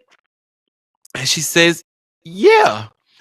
I'm like, are you serious? What's the out date? She said, They got your out there for March 9th. And I'm like, March 9th? That's in a few days. Like, it wasn't even a week. It was literally a few days. I'm like, this, nah. Like, she's like, well, the good thing about it is you already took changes. Changes was a course that I took. Like, you could take that whenever you like. If you go to reclass, you can take changes. And I took changes before, so it wasn't like and I ain't go home. So it wasn't like I was thinking I was going home just because I was taking it this time. But I still took it again. And when you take changes, they get you a new. You do a new. You take a picture for your new ID and your new social. Just in case you do go home, so it'll be already set up. So she was like, "Good thing you took changes." So I already got your ID and your social security card set up. So you good to go. And she finished doing all of my stuff, and she was like, and that's it, baby. Congratulations. I see you on the other side. And it was a blur to me. It was a blur to me. And people just kept congratulating me and shit. And I just started thinking about 9. And I'm just like, what am I gonna tell him? You know? Like, make sure nothing big, bitch. I'm like, what am I gonna tell him? I done told this boy I'm gonna stay home. I'm gonna stay and finish my time with him. But now here it is, my ass got parole. So I go to work. Word is already around the whole goddamn unit that I'm going home. The word in prison, it travels. Niggas is messy. People tell everybody business. So word is already out. I'm going home.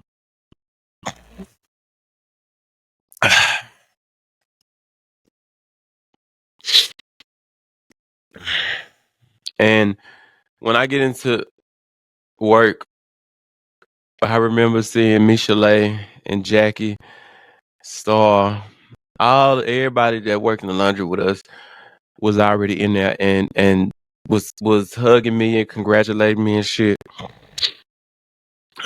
And everybody was like, 9, like what's you gonna do about 9? And I don't know. I don't know, but I'm going home. And so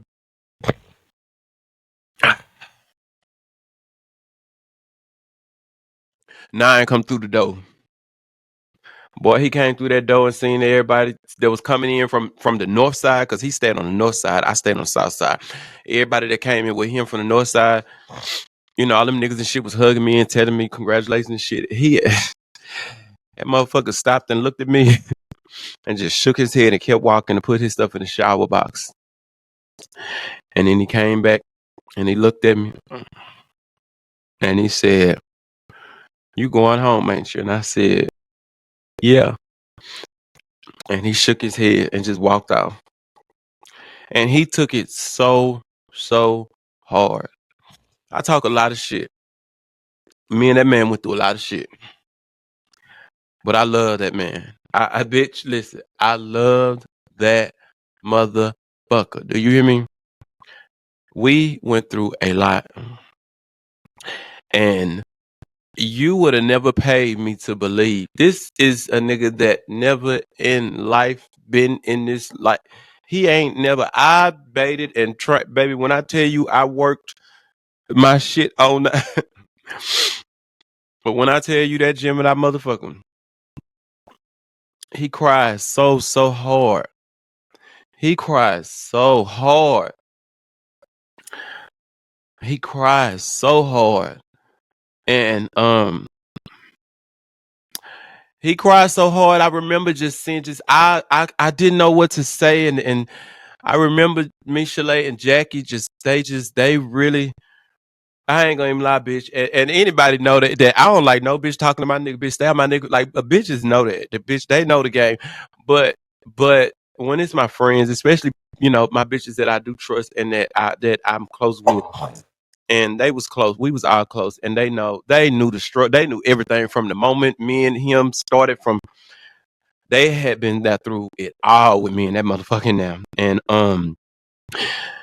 I had them to go over there, and he was up against the wall, and I remember just looking at him up against the wall. It was just hard for me to look at him. It just was so hard for me to see him like that, and he was just up against the wall, and they was both Jackie and they was on both sides of him, and he had his shirt off, and he was up against that wall, just crying with his head up, and he was saying, "Y'all don't." He said, "Y'all don't understand. It's hurt. It hurt," and I feel so bad. I feel so bad. And I still didn't cry. I wasn't crying. I just was feeling so bad. But and he put up an argument with me, about that. And saying I thought we agreed on, you staying to finish your time. And I just like, I know, but Nana, I gotta go home. Like I lost my grandma already. I gotta get home. I gotta go, baby. I gotta go. But I'm telling them like, you not gonna miss a beat with me. I'm gonna still be here. I'm gonna still write your ass, nigga. Like I'm gonna still ride it out with you. I got them blocked right now, but I told him I got you. Like I got you. And I didn't cry. I ain't cried for the first time until that night. Like that night, we went to go shower, and all of that. We went to go shower. As we went to go shower, and he was just as tough, as big as his ass was, and just so hard as that exterior is. He was just so hurt.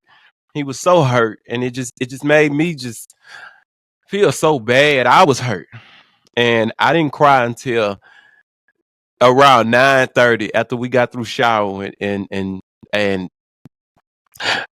he started crying again, and that's when I started crying. And I still didn't. I was like shedding some slight tears. I wasn't even like really crying. I just was shedding some tears because it was kind of hitting me that it was like real that I'm finna leave him, right? But I had been calling them to go and get Al Green because Al Green was SSI, and I'm like, Al Green, I need you to check for mail. If they call me for mail, let me know. Because usually when we worked in the laundry, usually they'll do mail call while we at the laundry. They do mail call around like 6:30, 7 o'clock. So we typically will miss mail call unless we'll get back when we come back from work at 10 o'clock. Then they'll come back and pass the mail out to the people that like for us that's been kind of work. And so I had told Al Green to please be checking for please be checking for mail because I need to see if I got a J pay for my mama. Let me know. And he's like, I got you. And Al Green ran his ass back down. That's in Dior. No, baby, you didn't get no mail. No mail. So I'm like, well, something ain't right.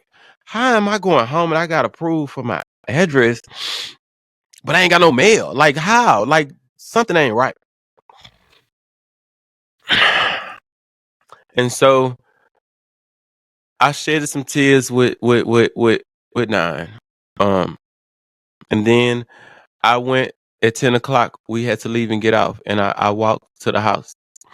And when I got to my wing, I'm sitting in the day room, and I checked with the lady again, the officer that was working our wing, and I said, "Do I got mail, Jones? I didn't get no mail." She was like, "No, Jones." She went and looked through her stack of mail. She's like, "No, Jones, you didn't get no mail. You didn't have no mail." And I was like, "Okay." So I'm still sitting down in the day room now because it's 10 o'clock. We rack up at 10:30. So we be racking up in 30 minutes. So I'm sitting down and people, is talking to me about, like my answer, me going home and stuff. And I'm like, yeah, I'm like, yes, what it say? But I ain't heard from my mama. I'm like, my mama would have said something. She would have sent me a JPay. I ain't got no JPay. Like, and then I tell Al Green, I said, Al Green, do me a favor. Go check on my bunk and see if something is on my bunk. Because sometimes they'll put your mail on your bunk, right? So I told Al Green, go and check and see if something on my bunk. By this time, baby, by this time, I had already been in that mode in prison to where, baby, I didn't have settlers. If they tell you you come and move in the house with Dior, you getting the fuck out. I didn't do settlers. Now, when I was younger, I wasn't even on that. I'd take settlers, but by this time, them last years of me being once I got Season it. Oh, baby, I don't do sillies. I set my cell up like this. My apartment. Get the fuck up out of here. No, bitch, I don't do sillies. Get out. So I ain't had no silly. So I'm like, go and check and see if they put some on my bunk, Al Green. So he go and run. Al Green would do anything I said. He would go and run. He's like, I got you. He go run up there, and I'm still talking to Star and everybody that's at the table and Tex and all of them. And Al Green come back and he said, Dior, I got something. And he handed me the JPay. And I was like, oh, it's mine. He's like, yes. And it had 310 on it. That was my cell number 310. And I opened it up. And it's crazy because it's like everybody was sitting at the table watching me read the JPay, like to see what I guess like what it's to say. And I opened the JPay up, and as soon as I seen my mama said, praise be to God, thank you, Jesus, my baby is coming home. I literally threw that JPay away. I threw it away last year because I said that JPay is what started all these damn tears. I threw the JPay away because I said I cannot go another year like this. That JPay, it was reading that JPay from my mama. The words that my mama was saying, I couldn't even finish reading the JPay. And just the first line, when she said, praise God, thank you, Jesus, my baby's coming home, I just dropped the JPay and I broke down. I broke down. Whoo, boy, listen.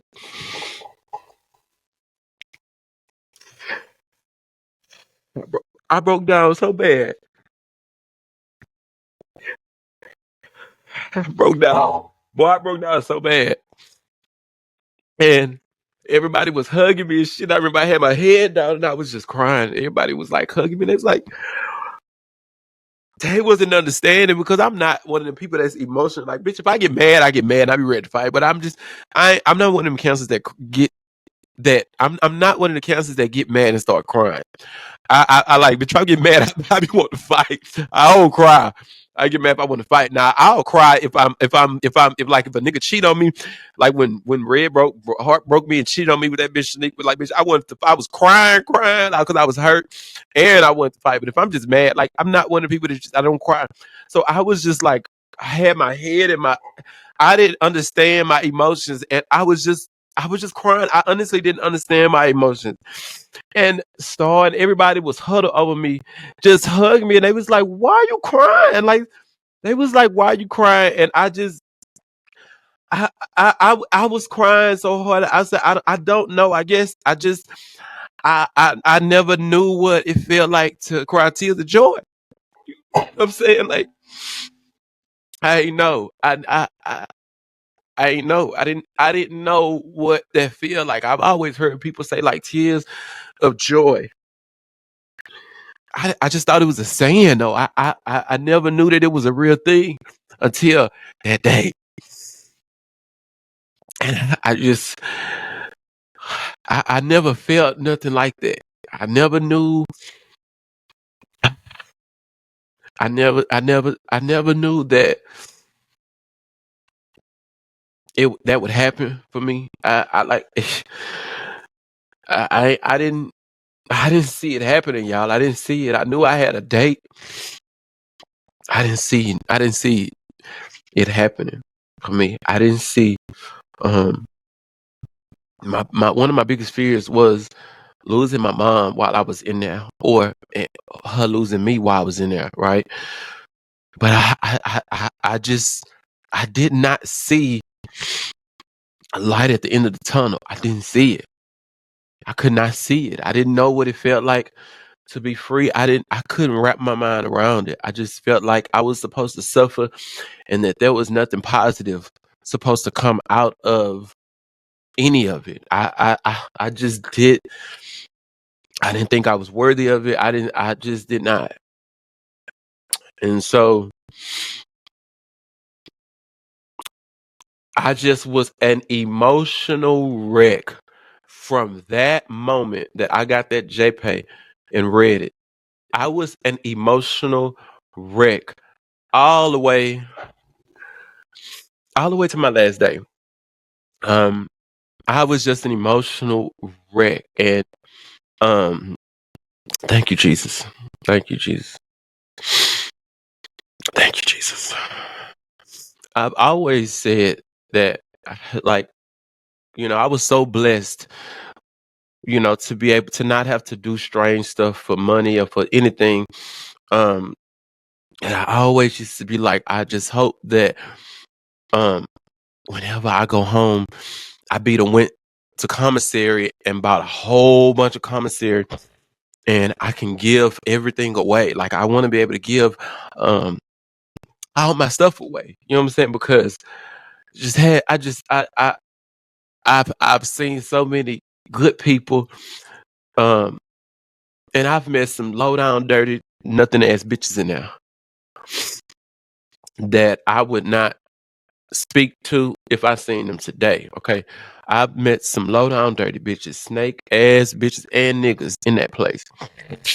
But I've also met some really good, solid, good hearted, loving people in there too.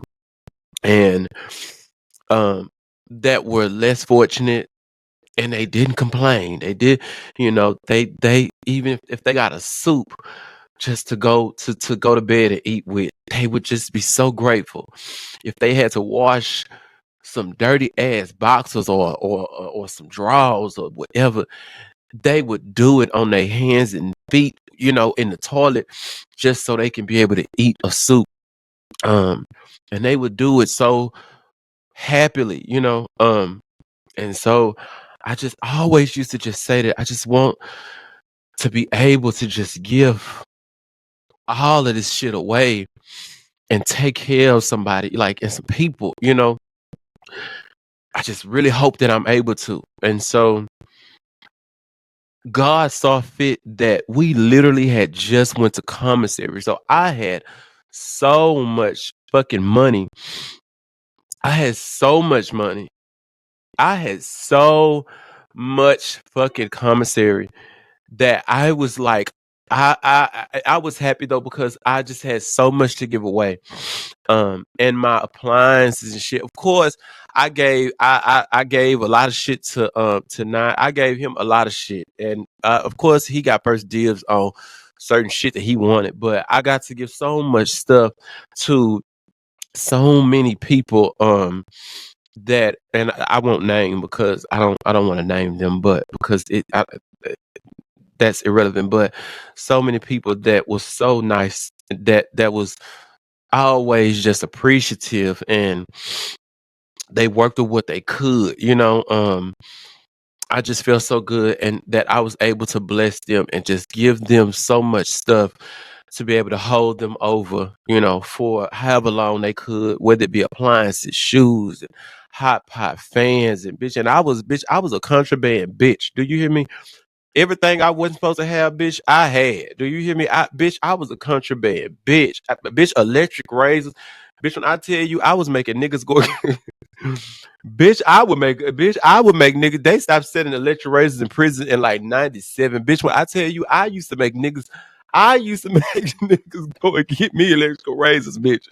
Do you hear me? Gave electric razors away, bitch. I'm talking, bitch, I had some good goddamn contraband for your ass. And I felt so good because I was able to give it all away. Um, and it was like the shit just happened within a blink of an eye. And I got out, and what's crazy is me and Nine had got into it before I left, and I know it was because he was just emotional and really sad that I was leaving. And I told him, I said, you know what, motherfucker, you gonna be the reason why I'm not gonna get in no motherfucking relationship again.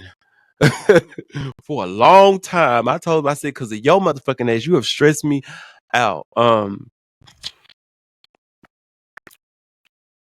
it's crazy because I came home and I really did. I didn't. I didn't.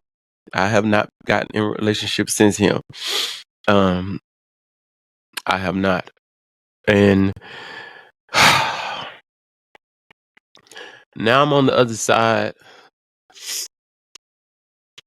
I'm forever grateful. It's a blessing, but I guess it's so much that I did not think applied to me. You know, I think that the reality of freedom and where I am now today, after being home now 9 years, um, it's sad to say that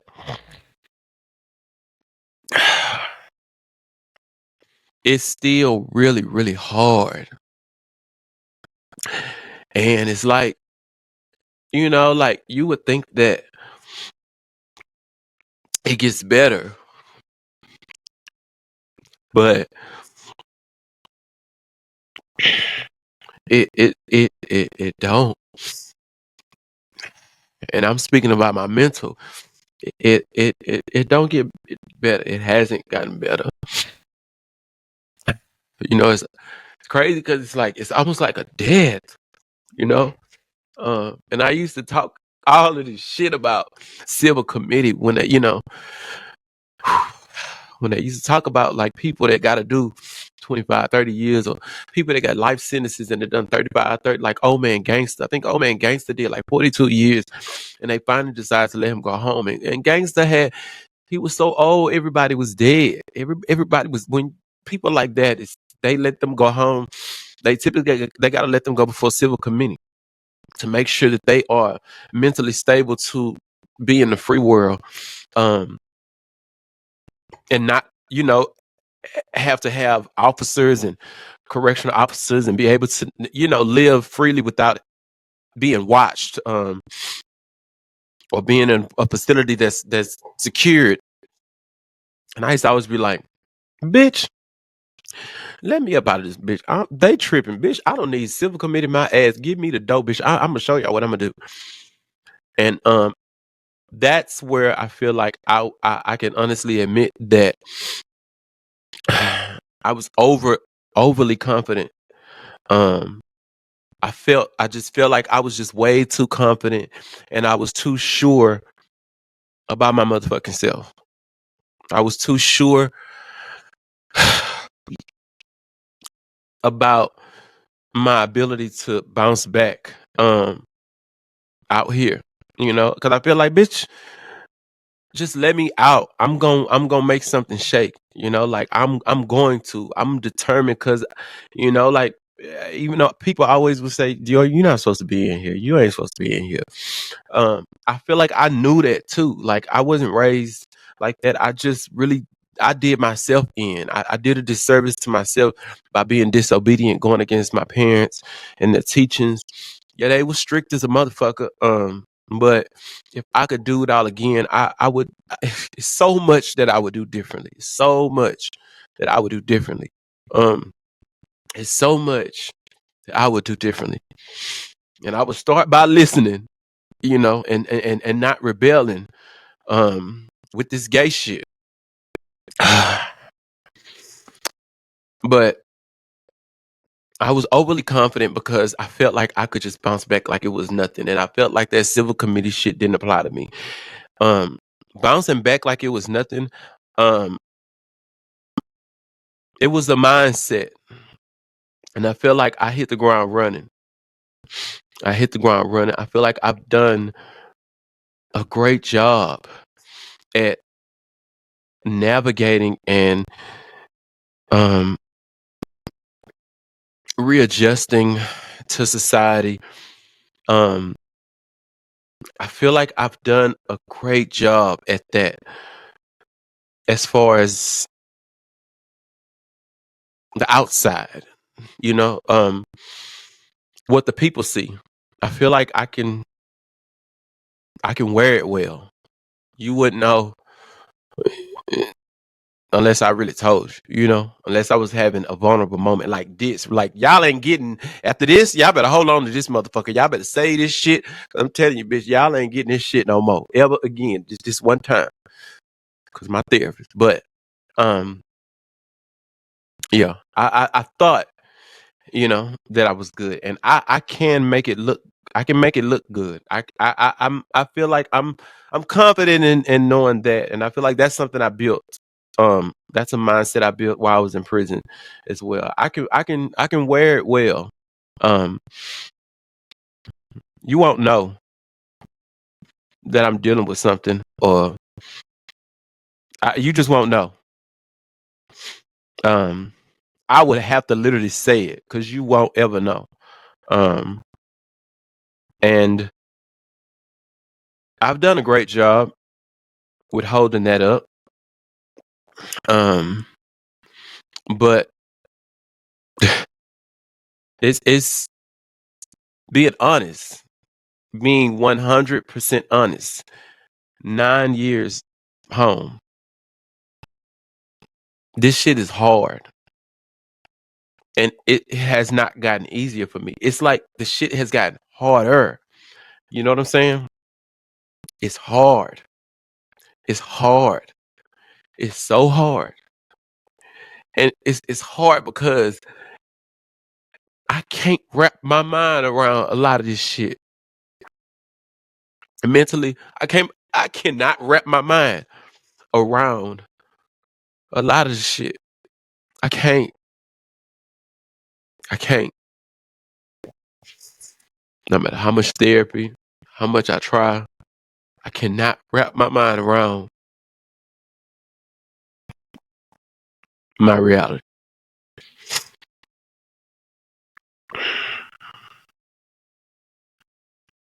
I used to be somebody that, like, I used to be so loving. I'm a people person, like I just I used to be so engaging and welcoming, outgoing. I remember those things about myself. I used to be. I'm not. I'm not no more. I don't really like going nowhere unless I'm traveling. And I don't like to do that with nobody. When I go out of town, I like to go by myself. I like to do everything by myself. I don't like to go nowhere. If I gotta work, I like to go to work, come home, have my dog, my baby Duke, watch my shows. That's it. I don't like to really do much else. Anything else that y'all see me doing, it takes a lot. It takes a lot for me to get up, to move forward. It take a lot for me to put one foot forward. Take a lot. And I probably going regret being so open. But then again, I'm just, I try to be as authentic and raw as I can. I talk a lot of shit. I like to have a lot of fun online with y'all that I have built this community with. I love to do that. Um, that has helped me. Um, but I'm not gonna sit here and act like life is just peaches and cream for me, even when it may look like it is. I struggle. I struggle every day. Every day of my life, I struggle. Mentally, I struggle. I struggle.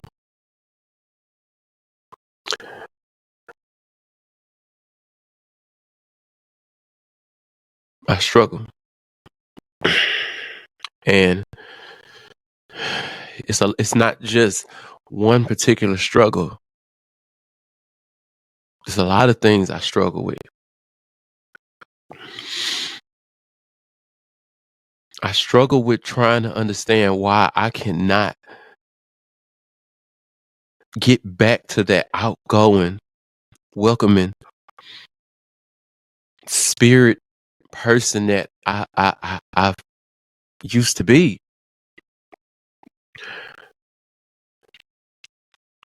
I There are so many walls up on me, bro. Like, I have so many fucking walls up when it comes to me. There's layers. And bitch, when I tell you, it'll take an act of Congress and Jesus himself to peel them hoes back. There are so many layers that I have up. And I think a lot of it is, and I learned that from in therapy as well, it's trauma, right? So we have this trauma where I'm not welcoming and open to making new friends. I'm just not. If I'm being honest with y'all, I'm not. I'm not. Um, I'm not welcoming and open to make new friends because I have experienced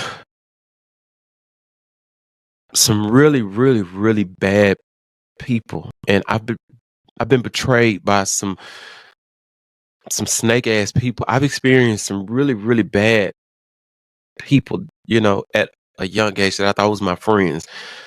And as somebody like me that's a cancer, that I love friendship, I love community, I love shit like that, right? And I take shit like that really serious. Like, I take it really, really serious. Like, serious. Like, so serious, y'all. Like, I take it really, really serious. So bad to where, bitch, it would take some of them to just to even tell you, to people that my solid bitches, niggas, that my solid homies will tell y'all. I get, like I said, Monica. It's just a Kiana, like bitches that I have been in the trenches with in that place, and that we have rode, bitch, to the lowest of the lowest. Um, I I'll get a message from. I might not talk to Monica for months and months and months and months, and then out of the blue, that hoe would just text me at late. It might be like 3, 4 o'clock in the morning, and Monica would text me something, just say, "Hey, friend, I'm just thinking about you. I just love you so much, and I thank you for always being my true friend. And I just love." She always do that. Just it be spirit about me crazy.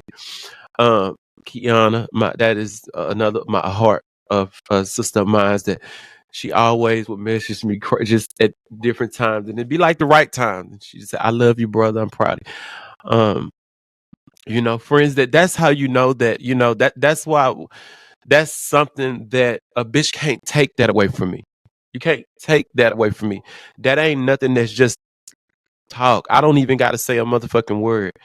Real solid friends, people that have done me right, that have been good to me, that have loved on me, and have been genuine with me, they have gotten all of me, like the real bitch, uncut, raw, my heart, my core. They've gotten all of me.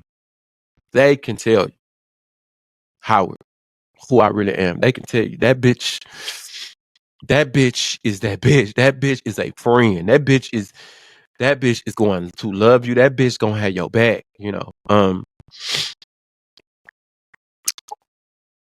But I don't have no more of that to give. And I can't wrap my mind around why I don't. And I tried listening to my therapist in 2019 when my therapist said, "Well, maybe you should show yourself as friendly, and be open to that." And I tried that, and some real sucker, shady, snake ass shit happened with that. And I went back into my shell, and I haven't come out of it since, because that is exactly why I don't trust people, and I don't let people in, because I don't do nobody fucked up. I don't do nobody dirty. I I talk crazy to your motherfucking ass. You fuck with me, I'm gonna talk crazy. I'm gonna tell you about your motherfucking self. I'm honest. I'm gonna tell you about your damn self. And my delivery is not always the best. That's something that is I'm forever having to work on, because my delivery is not always the best. It's not. It's not, because it can be very harsh. It can be very direct. Um, but that still don't mean that it has to come off like that. But even though it comes out like that, those that really know me and really hold that place in my, they know my heart. So I don't ever do anything with malice or ill intention. I don't ever believe in doing people dirty or doing people wrong. So if it's done to me, if I'm done wrong, or I clock you on being shady with me or moving dirty on me, it's a rage that come out of me. That it's a level of rage that send me to this place that I don't want to be at. And I'm not sure.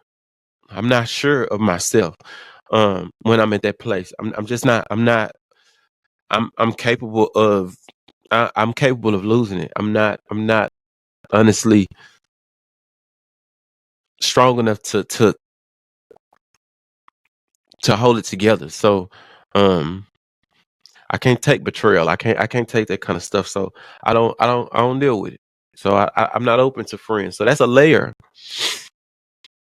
That's a layer. That's something that I battle with that mentally, because I know that what I have to give as a person, as a friend, but because of what I've been through, I just don't have it in me to give a stranger the benefit of the doubt anymore. I don't have it in me to take those chances that I was probably able to take when I was younger, because I just want peace. So that's hard for me. Relationships. Listen, anybody that's been locked up with me will tell you I am a bitch that stayed in a relationship. Okay, bitch, I had my nigga and I mind my business. That was my time. Okay, that was how I did my time. I'm not now, unless I had to ride with one of my bitches and had a back, and then listen, bitch, let's go. But other than that, everybody know Dior gonna be with that bitch. That Dior gonna be with her man. That's my focus. I've always been like that. Um, but it's sad to say, bro, that I literally don't have interest in a relationship. Don't see myself being in a relationship. I'm talking about, I don't see it. I have not seen it. And that's crazy to me, because bitch, that's all I ever saw. I've always saw myself and been in a deep, deep relationship. I don't see it. I don't see it. I observe the way the world is.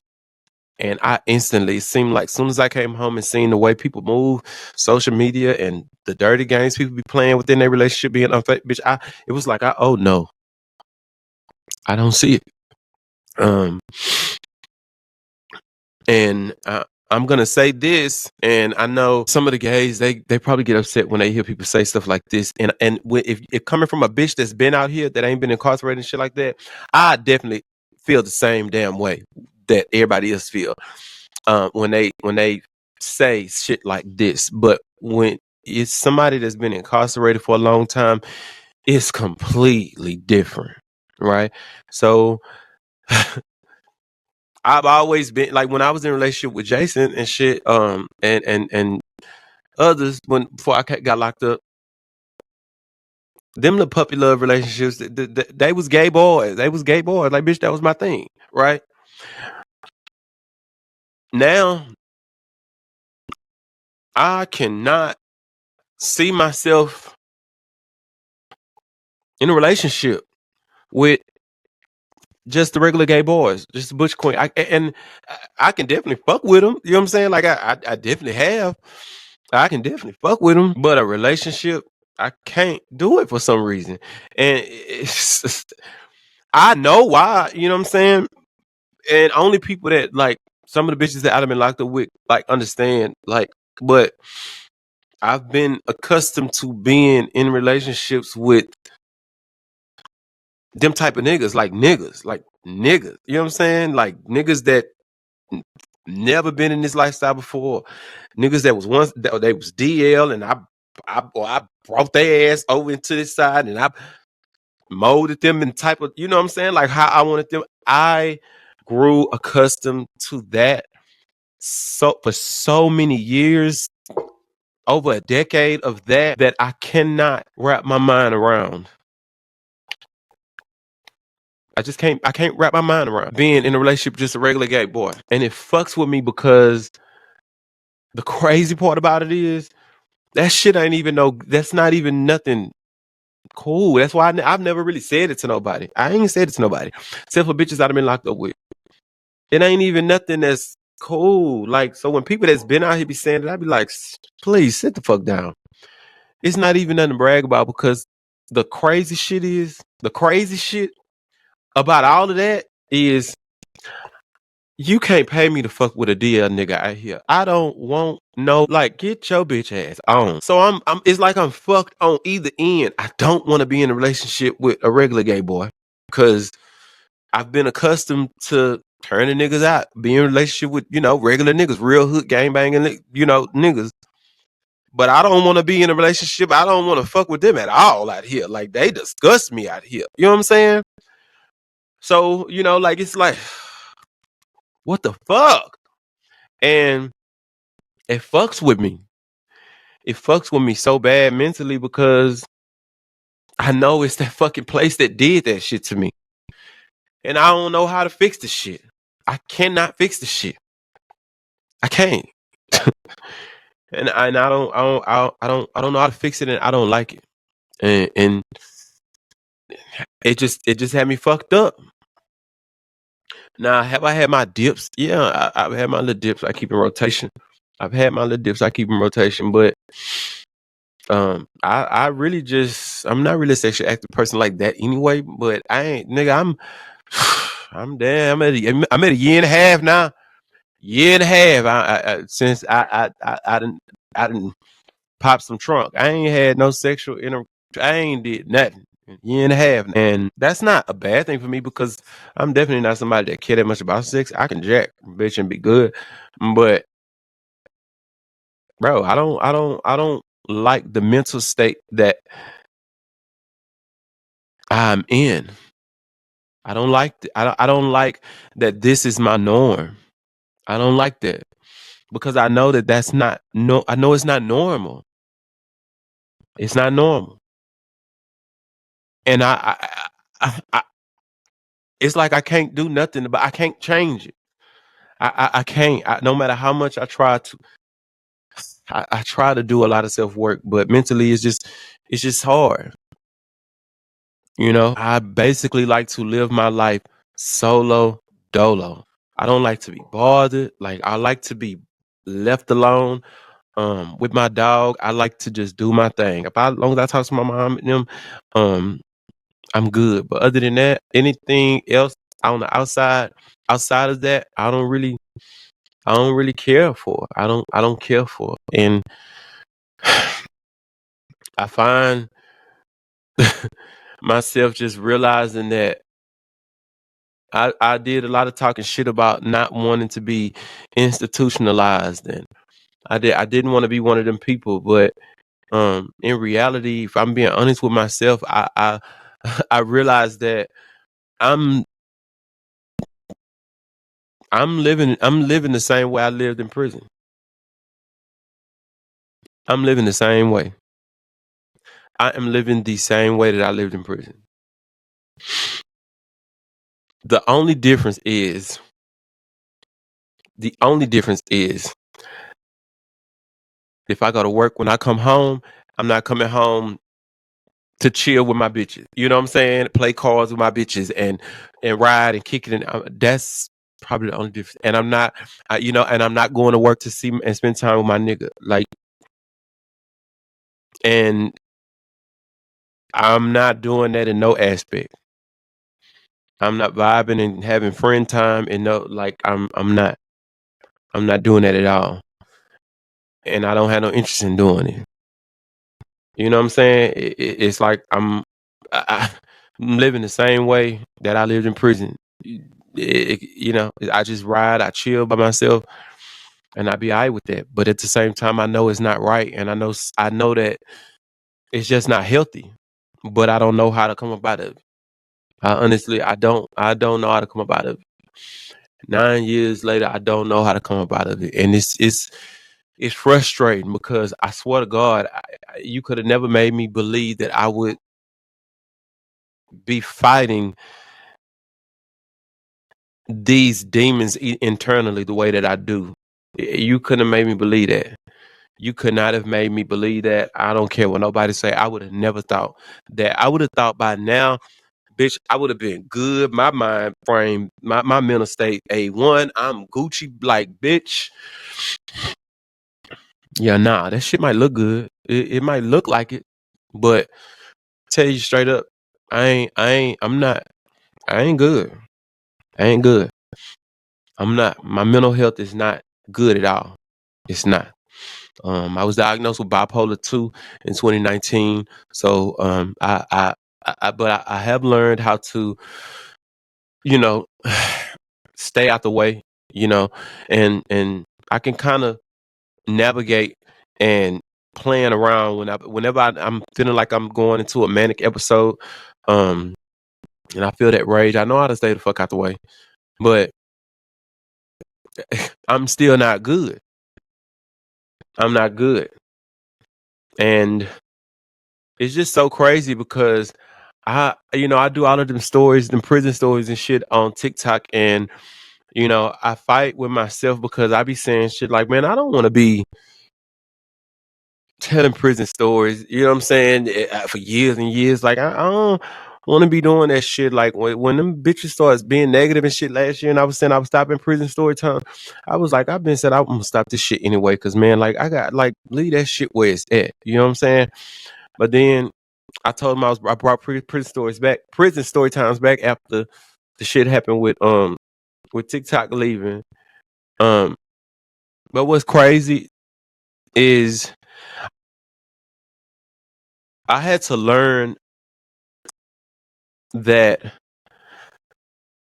one of the hardest things that I have to accept is that I can't ever just act like it's in the past.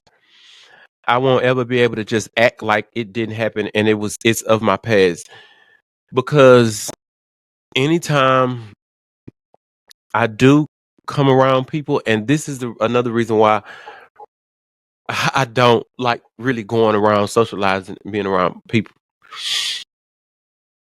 It's very hard for me when I hear people talking about when they was in their 20s or when they was in college and they reminiscing back to those times, especially if they are around my age, because when they go back to those times, I don't have anything to go back to except for prison. I don't have any fun college experiences, tailgates. I don't have none of that. I don't have none of those memories. I don't know anything about that. I don't know what it feel like. I don't know nothing about that. So when y'all go back to talking about 2010 and 2009 and 2014, when y'all go to talking about all of that, um, I can't relate. It's like I shut down mentally because it's it's like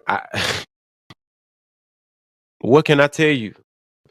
I can't tell you nothing that's gonna kind of like blend with the conversation. Like it could be other people that's been out here that might be new to mingling and Y'all might be socializing, and they probably could say, "Oh, well, yeah, I went to such and such high school. Or I went to such and such college around that time." Or what? But if it's left up to me, I can't really go back to none of that, because when I go back to those times, it's nothing but prison. All of my 20s are prison. All of my 20s, except for 3 months of my 20s, is prison. Every fucking second, every minute, every hour, every holiday, every birthday of my 20s, all of that is prison. So I can't relate in normal conversations like that. And I don't like to be in the midst of conversations like that and hear it. I don't like to be in the midst of it and hear it. I like to watch it. Like, I like to watch stuff like that online, but I don't like to be right there present in it, because I can't relate, and it makes me go back to that. You know what I'm saying? So as much as I try to say, okay, I'm gonna leave it in my past, moving forward, it's like I always gotta come back to it. Especially if I'm around people that's around my age and they start reminiscing, because then that's all I got to go back to. But I can't really be mad, because it's my fault. You follow what I'm saying? The shit is my fault. It's my fault. I can't be mad at nobody but myself. Right? So it's just hard for me.